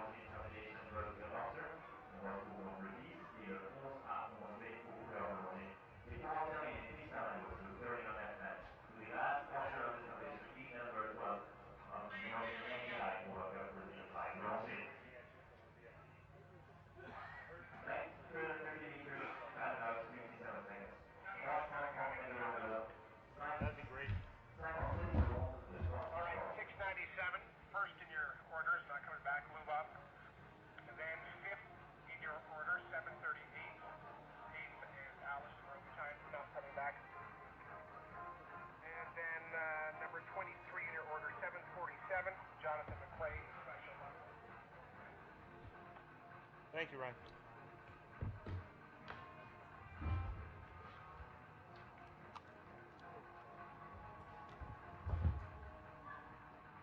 So we're back with you here at Bromont, waiting for the jump off to get underway. The beautiful course here on a beautiful day at Bromont. We have been advised by the in-gate, Ryan Dickey looking after the duties at the in-gate, informing us that number 697 will not be returning for the jump off. So Balou de Reventon and Lubov Kochetova deciding that that was enough for that horse today. Also number 738 will not be returning for the jump off. That is Ace and Ellison Robitaille, fifth in the order. So they are not coming back for the jump off. And number 747, Special Looks and Jonathan McRae, also informing us that they will not return for the jump off. So three competitors who qualified for the jump off, deciding that enough is enough for today for their horse, and keeping them for a new competition another day. So we'll have three, again, not returning for the jump off, 697, 738, and 747.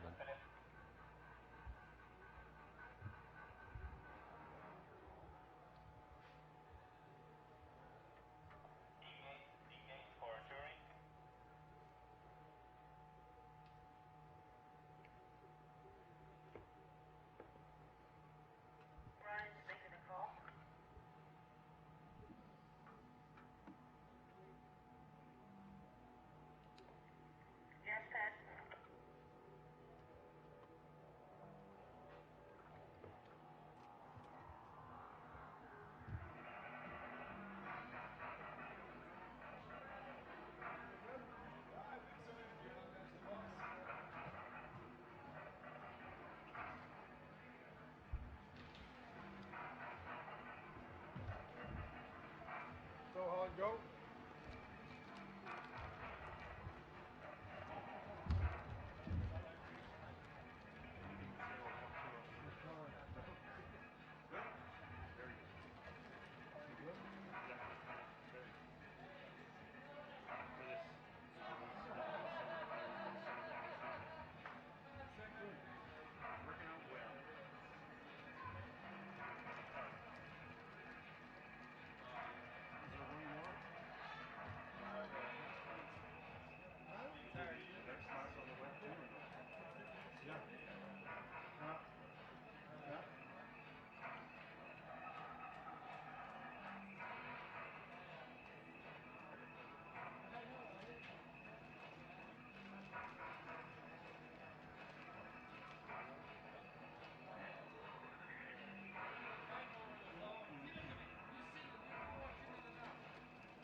So it's set now for the jump off. Number 710 will be first to jump off. As we mentioned, three have decided to keep their horses for another day. Lubov Kochetova, who was first to qualify, with Balou de Reventon deciding not to come back.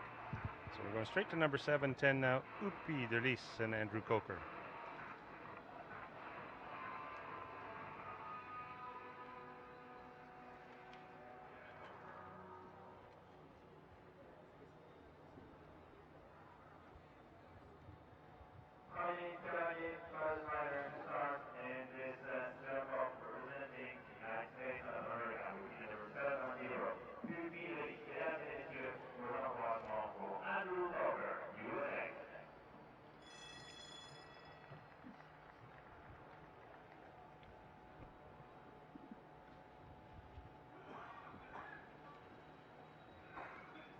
Andrew was a little slow getting up off the ground when he took that tumble, but I think the adrenaline's going to kick in, and he won't even be thinking about it as he's blazing around in the jump off.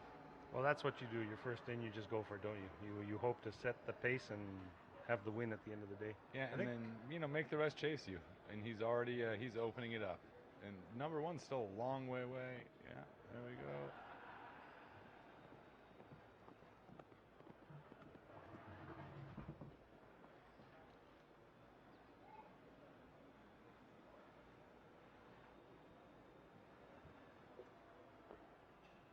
Rail down back there again. That nemesis jump. It is. And his roll to it was a little bit difficult. This jump will be, I think, hard enough once you got some ground speed.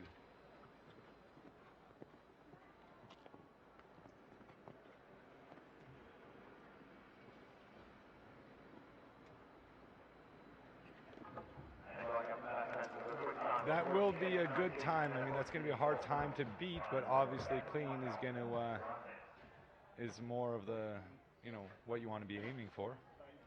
40.96, and he went fast. He had to go fast. He had to set the pace, and I think it was for our NASCAR fans in the audience. Kyle Petty said when he was asked how do you win a race, he said, "When the flag drops, I put my foot to the floor, and if nothing breaks, by the time the race is over, I'm the winner." There you go. Let them chase you. It will be one of the faster times of the day, for sure.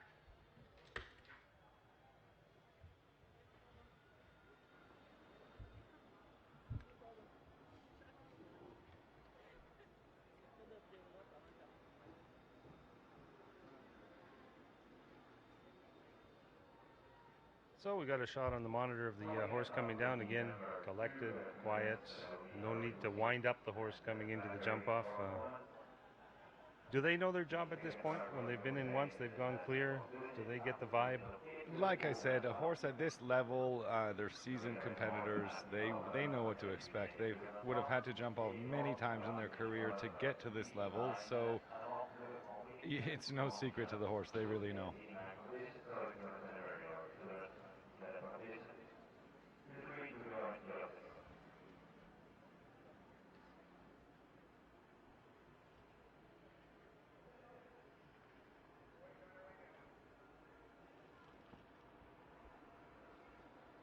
Oh, I think we've got in the jump off. Rarely do you see a rider step up before the next. Right. It takes a real advantage to go later in the jump off. So you've got another rider waiting for Lori to come in here. Didn't want to offer that spot to her.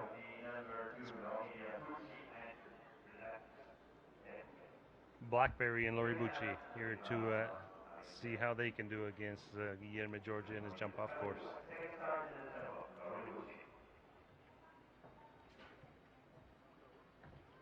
As you were saying, she had won a couple Grand Prix earlier in the season, and that was at a national level, and now we're at an international level. So, there's a big difference there. So, I'd be surprised if Lori puts the pedal to the metal as fast as we just saw Andrew. Right.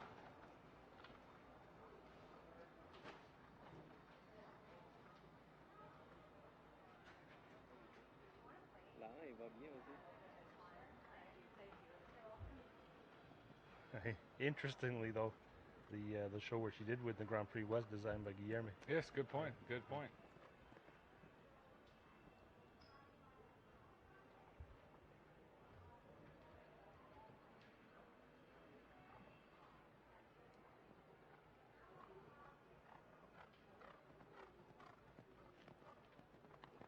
For example, Andrew, she just did 10. Mm-hmm.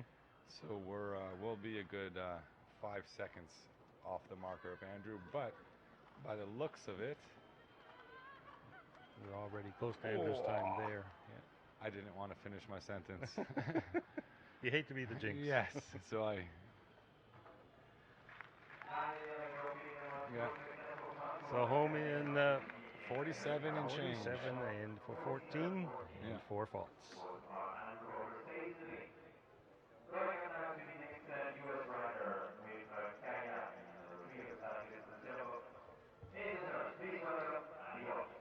I would be surprised if anyone gets near that 40-second marker that Andrew set. Okay, well, there's the bet, everybody. All So right. here we go with number 717, Kaya and Ali Wolf.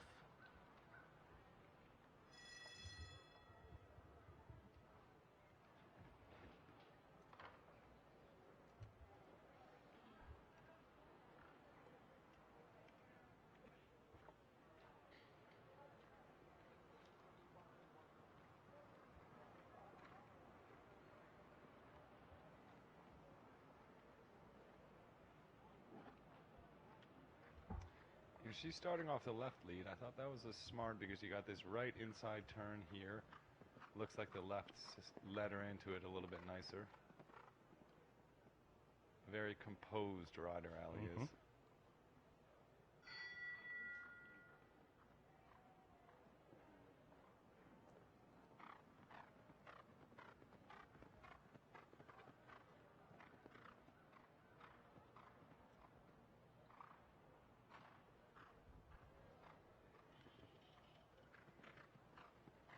You can hear her trainer, Michelle Grubb, giving a little extra cluck from the in-gate. And home clear, 43.07 on the clock.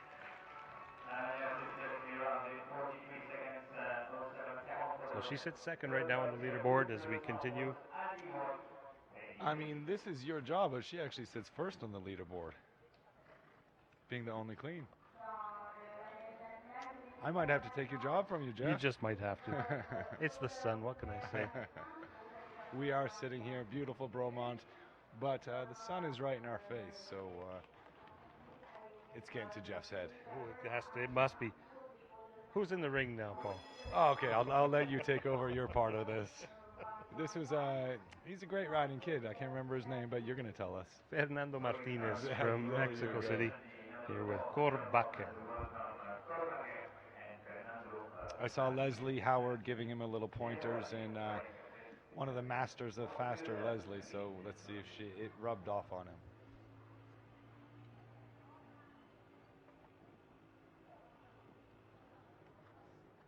He's chosen to go around the oxer of the double,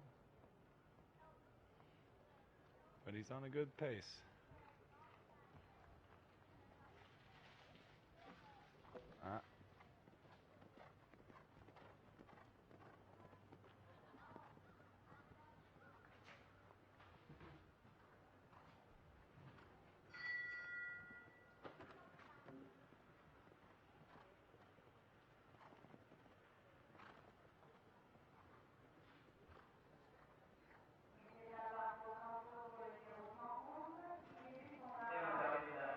Over the last 8 faults on that ride for the Mexican rider with 42.93 on the clock.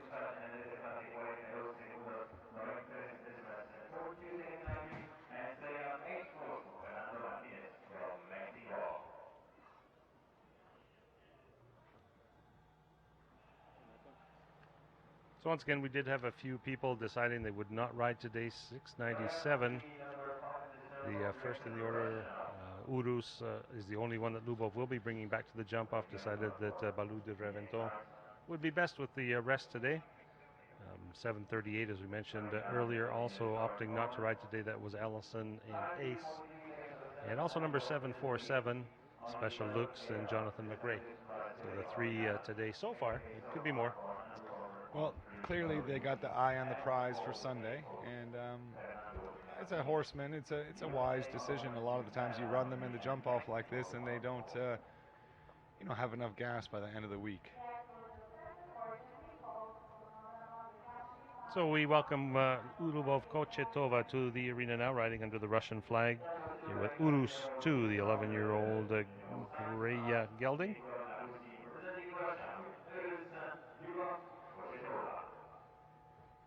And you were mentioning during her first round, she has come along nicely over the years, matured a lot. She knows what the game is now, and she likes to win. Oh yeah, she's a real competitor, and I mean, she really gets a lot out of these horses. To speed-wise, to catch that time, that will be her her nemesis. But as far as to get the scope and the real jump out of them, she does it well.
$48.29. It looks like Ali Wolf did just the right amount. You know, she went just fast enough that they have to chase her, but was careful enough that she jumped clean. So she's sitting in a great place if you look at it right now, because they really do have to, ride quite forward to catch her. But she didn't take enough risks to have one down. So right now she's looking like she's in a good position. We still have some pretty heavy hitters yet to come, but. If I'm not wrong, we got a crew of Americans flying the red, white, and blue for the rest of them. So it's going to, by the looks of it, be an American win today.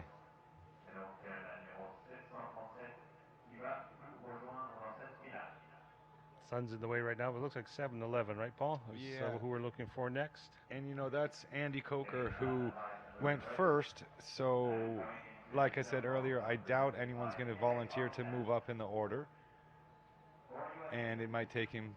Oh, so Allison is moving up in the order.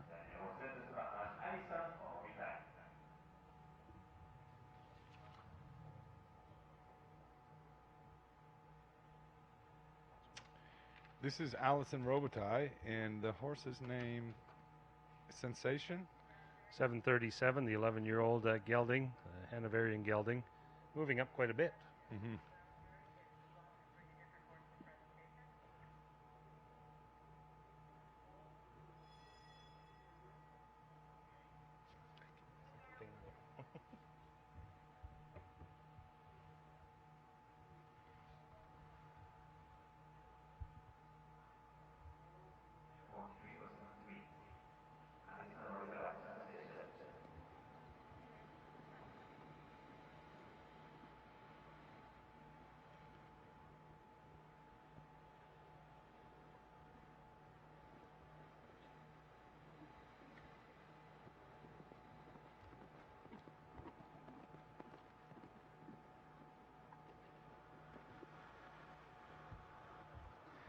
The name of the game. You gallop a little much and they get flat, so it's just the right amount of flattening them out, but not too flat that they can't get the height to jump the jump.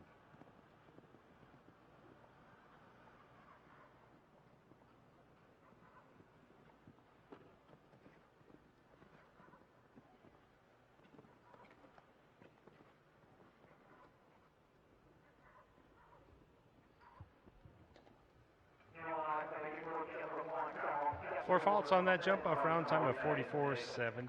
44.76 with the 4 faults. Sitting fourth right now on the leaderboard as we continue. She moved up 2 spots, so obviously she was comfortable. The horse was ready, offering to move up ahead of Andy and of Jonathan. I mean, it is an advantage to go later, but when you know your plan and you know how much you can ask of your horse, sometimes it's just you and your horse against the course as opposed to against your other competitors. Il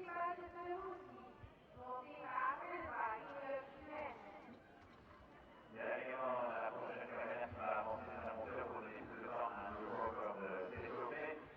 7:34. Lauren Tisbo offering to move up as well here. As Paul mentioned, a large group of American riders here at the bottom of the order of the jump off. 7:34 now joining us. Lauren here with Coriandolo di Ribano.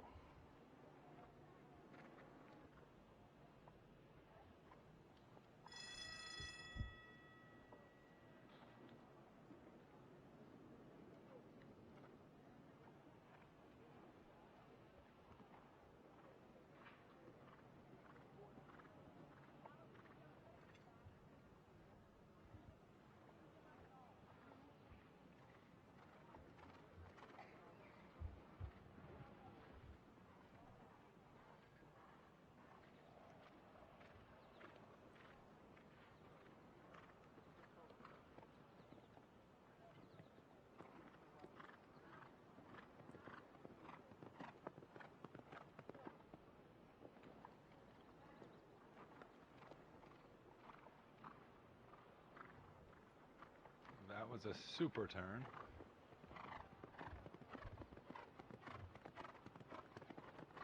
Yeah, this is looking pretty good. A little wider here. She's being just a little cautious. This is the toughest line for the jump off. Oh, a rail there, so time's still looking good though. Remember the time to beat right now, 43:07. Maybe just passed. But a Super great effort. Yeah, great try. Yeah, yeah. Right there, 4 faults. So the 4-fault ride with 43:93 on the clock puts Lauren Tisbo into 4th place right now on the leaderboard. So leading right now, Ali Wolf, time to beat of 43:07. Lubov Kochetova right behind her on 48:29. Andy Coker behind them, the first of the 4 falters in the jump off at a time of 40:96.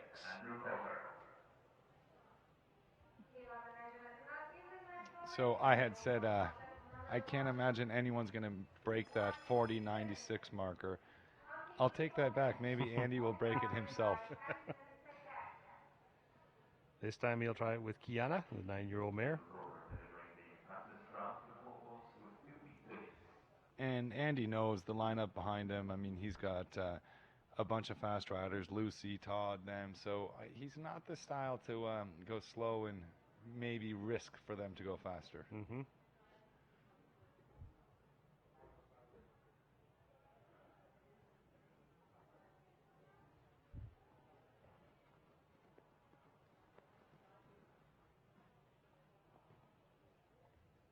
Early rail there at 15.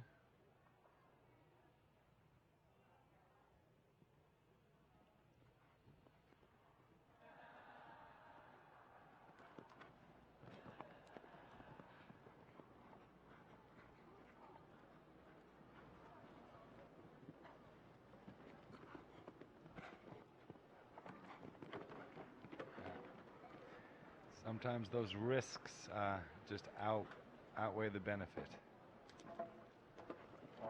And misery right to the end, 16 faults in a time of 42:87. So the bottom of the leaderboard right now for Andy, 8th place on that 16 fault ride in 42:87.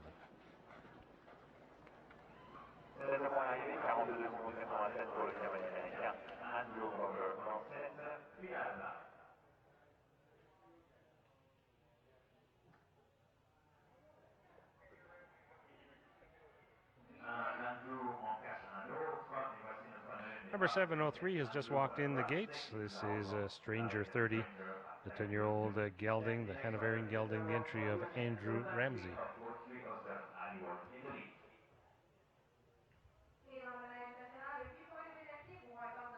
And Paul, he's the first of 4 remaining, so now you've seen them ahead of you. You've got 2 that have gone clear. You've got to go for the time. Pretty much. I mean, go for the time without the risks. And, you know, Andrew's had a super season. He had a lot of success out in Spruce Meadows this year. So it's not over till it's over. Let's see.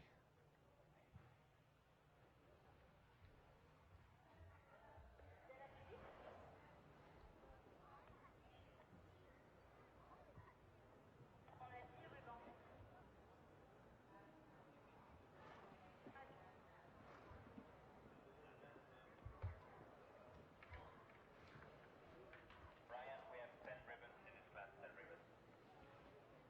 You got it, thank you.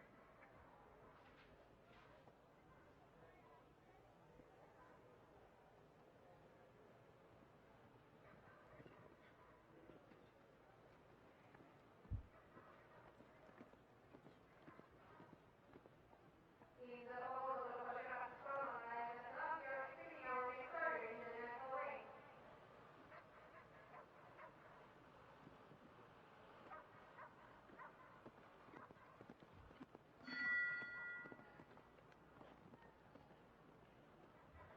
This is a good turn right here. Let's see how it works out. That cut off a bunch of time. Little rub there, but everything stayed up. It's looking pretty good.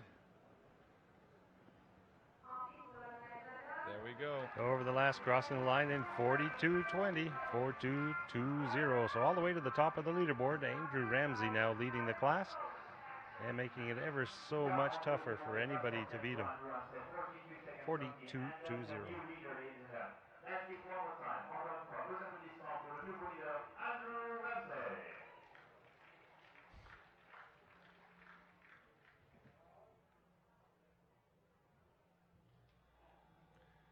To me, that looked like a great balance of the calculated risk, but not risking too much. Et on continue avec la série des Andrew après Andrew Coker, après Andrew Ramsey. Voici Andrew Wells au départ, 10e départ. Brindis Bogibo. Next we go for USA. Andrew Wells in the gate down number 730 with Brindis Bogibo. Andrew Wells here with the 10-year-old gelding by Grand Pilots. KWPN Dutch Warm Blood.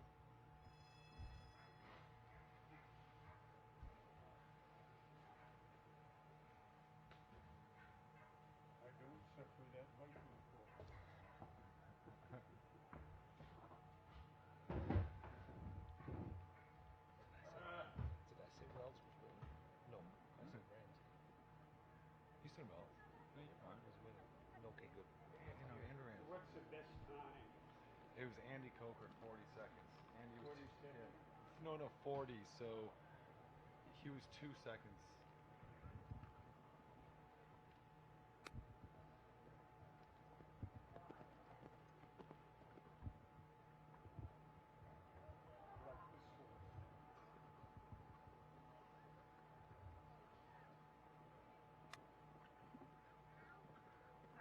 This is going to be an 420 volts, 3 times volts, and a time of 91.78 for competition number 47.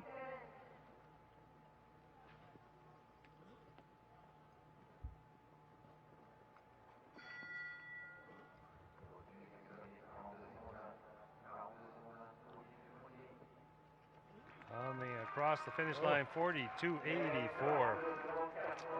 Brilliant round. The horse just jumped amazing. Andrew really rode well, and you know, fractions of a second. That's what it comes down to. That's what the game's about now, Yeah. isn't it? I mean, Yeah. you were mentioning the time doesn't a little bit relaxed in the first round, but here you're against the clock, and it's hundreds that are going to make it or break it. If you look, the top 3 right now are all within less than a second. Great to see.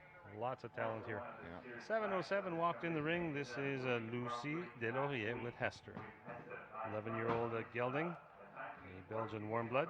La gagnante du Grand Prix de la semaine dernière. Vos encouragements pour Lucie Deslauriers. She won it last year. Let's see if we can do 2 for 2. Jérémy, monté par Philippe Leblanc in the ring right now. National ring number 230, Jeremy, ridden by Philippe Leblanc.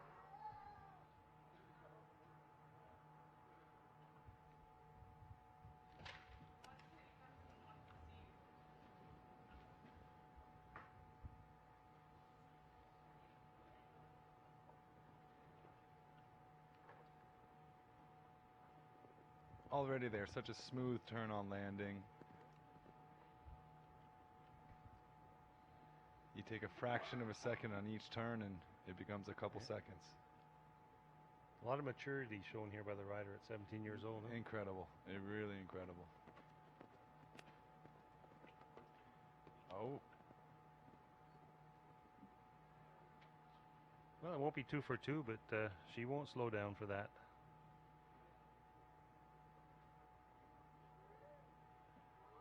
You can still be the best of the four falters and end up in 5th place. And that was a 4-fault round in 43-41, 4-3-4-1. So Lucy sits 6th right now, middle of the pack of the 12 that went to the jump off, the 12 that qualified and decided to join us today. Your favorites up now. Well, I mean, I think around the world we all know Todd, and for sure he doesn't want to ride for second, and we know he can ride, so this will be something to see. Both those names. I mean, I think anybody that watches show jumping has heard Babalu and has heard Todd Minicus' name. Absolutely.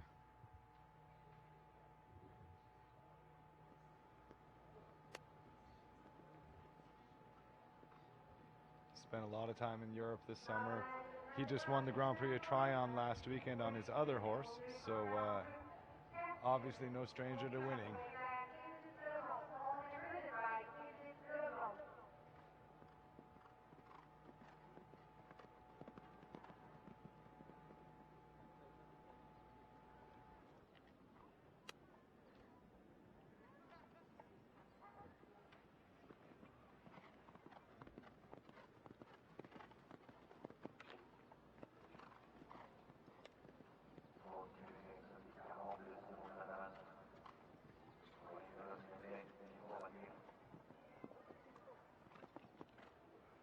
Coming home looking good right down 35 seconds.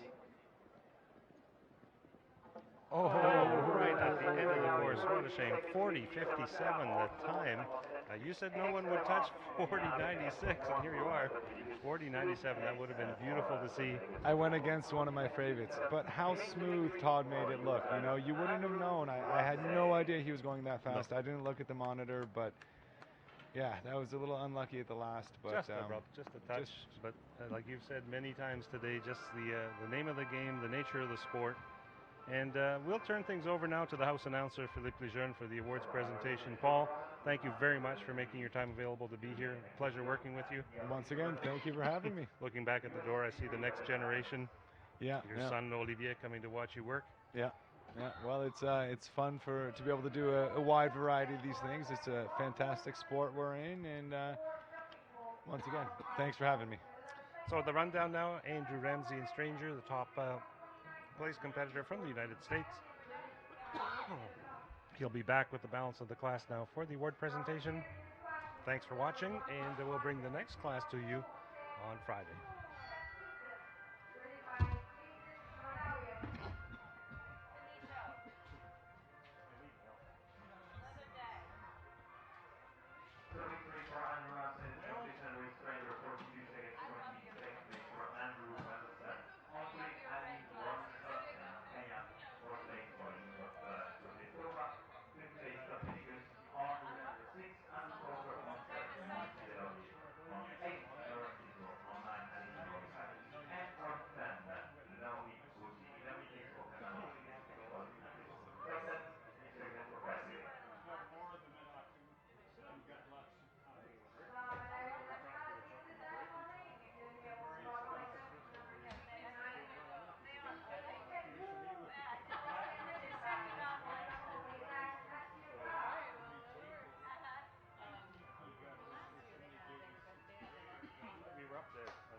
getting the official pictures, and we are also welcoming the 9 next riders, Andrew Wells, Ali Walsh, Hugo Crochetova, Todd Medicus, Andrew Coker, Lucy Delarmier, Lauren Tisco, Alison Orbitaille, and Laurie Bucci.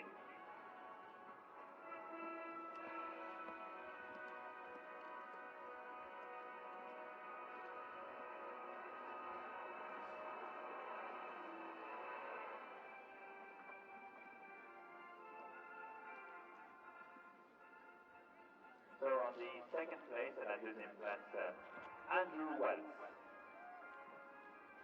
Andrew, if you can present yourself to Roger Delarmier and to Miss Claire Sandry, présidente de Sandry, groupe Conseil Psychologie Industrielle et représentante de l'Association des femmes en finance du Québec.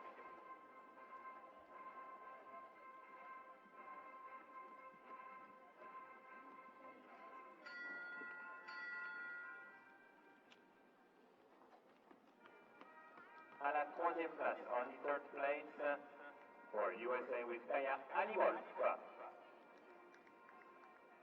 Et c'est malheureusement un mauvais parcours. Unfortunately, you're wrong course today for number 424. Malheureusement, le numéro 424 est éliminé.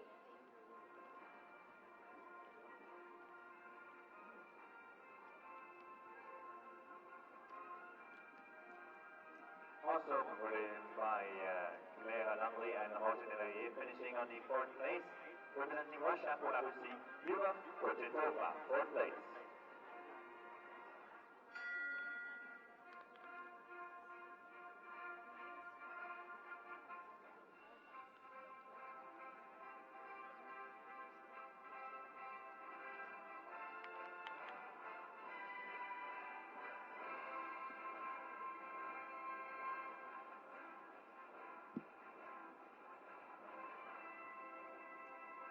Following up on the fifth place, à la cinquième place de Tour de Thérapie Négatoire de fastest proposer for USA with Babalou Todd Medicus.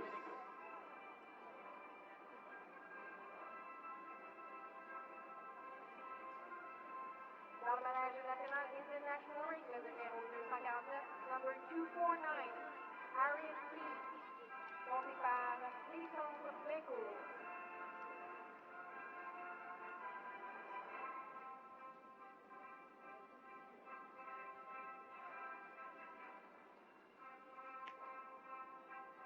Following up on the sixth place, à la sixième place avec une fille de liste, Andrew Coker.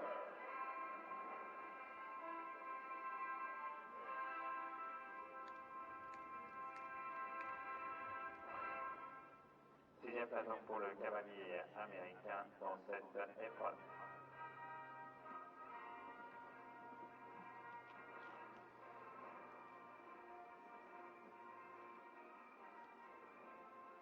Le prix Québec original, première qualificative pour la Coupe du Monde de dimanche. On poursuit avec la septième place, seventh place, also with purple to the jump off with Hester. Pour les États-Unis, Lucy Delarmier. Il y aura donc également les félicitations de son grand-père, évidemment, et de Claire Sandry, toujours parmi nous. Et c'est un total de 5 points de pénalité. Unfortunately, one time fold, 4 jumping folds for number 249. Un temps total de 81.36. Total time of 81.36. On poursuit avec cette fois-ci, huitième place, eighth place, Lauren Tisco and Coriandolo di Rivalo. Et c'est maintenant au tour du numéro 443. Next in the ring, number 443. Paradox de l'éclipse, owned and ridden by, monté par sa cavalière Florence Sans Souci Gendron. On poursuit avec la neuvième place, on the ninth place, Alison Orbitaille and Sensation.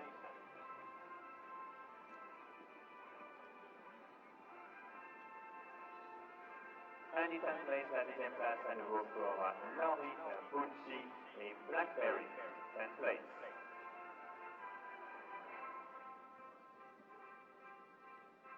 Nous nous retrouvons évidemment dans une épreuve internationale, International Competition.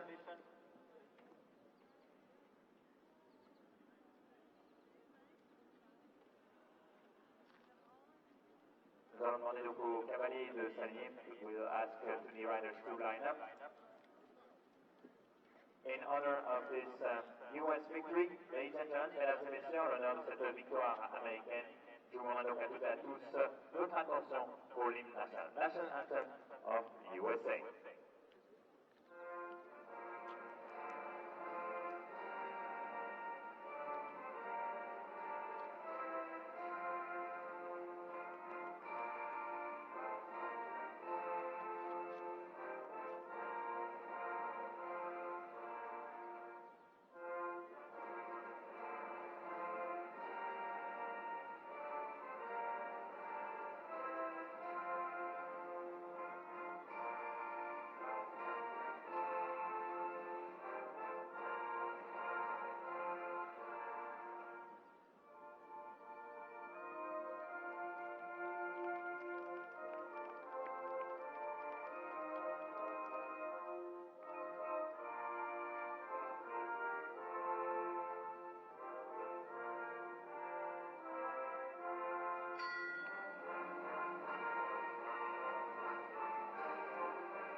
Andrew Ramsey, the winner of this competition.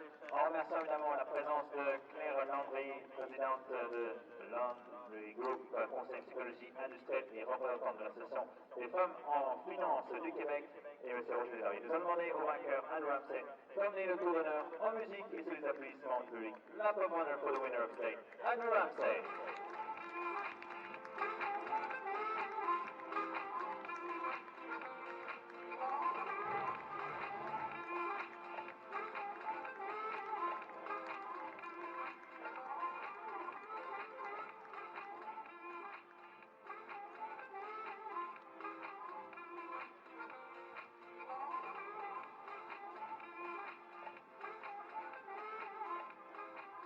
Andrew Ramsey, Andrew West.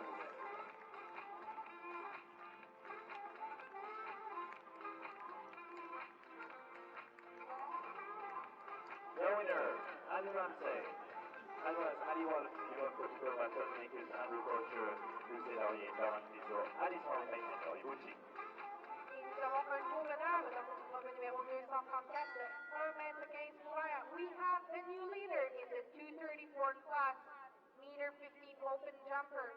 Numéro 443, number 443, Paradox de l'Eclipse, owned and ridden by Florence Gendron.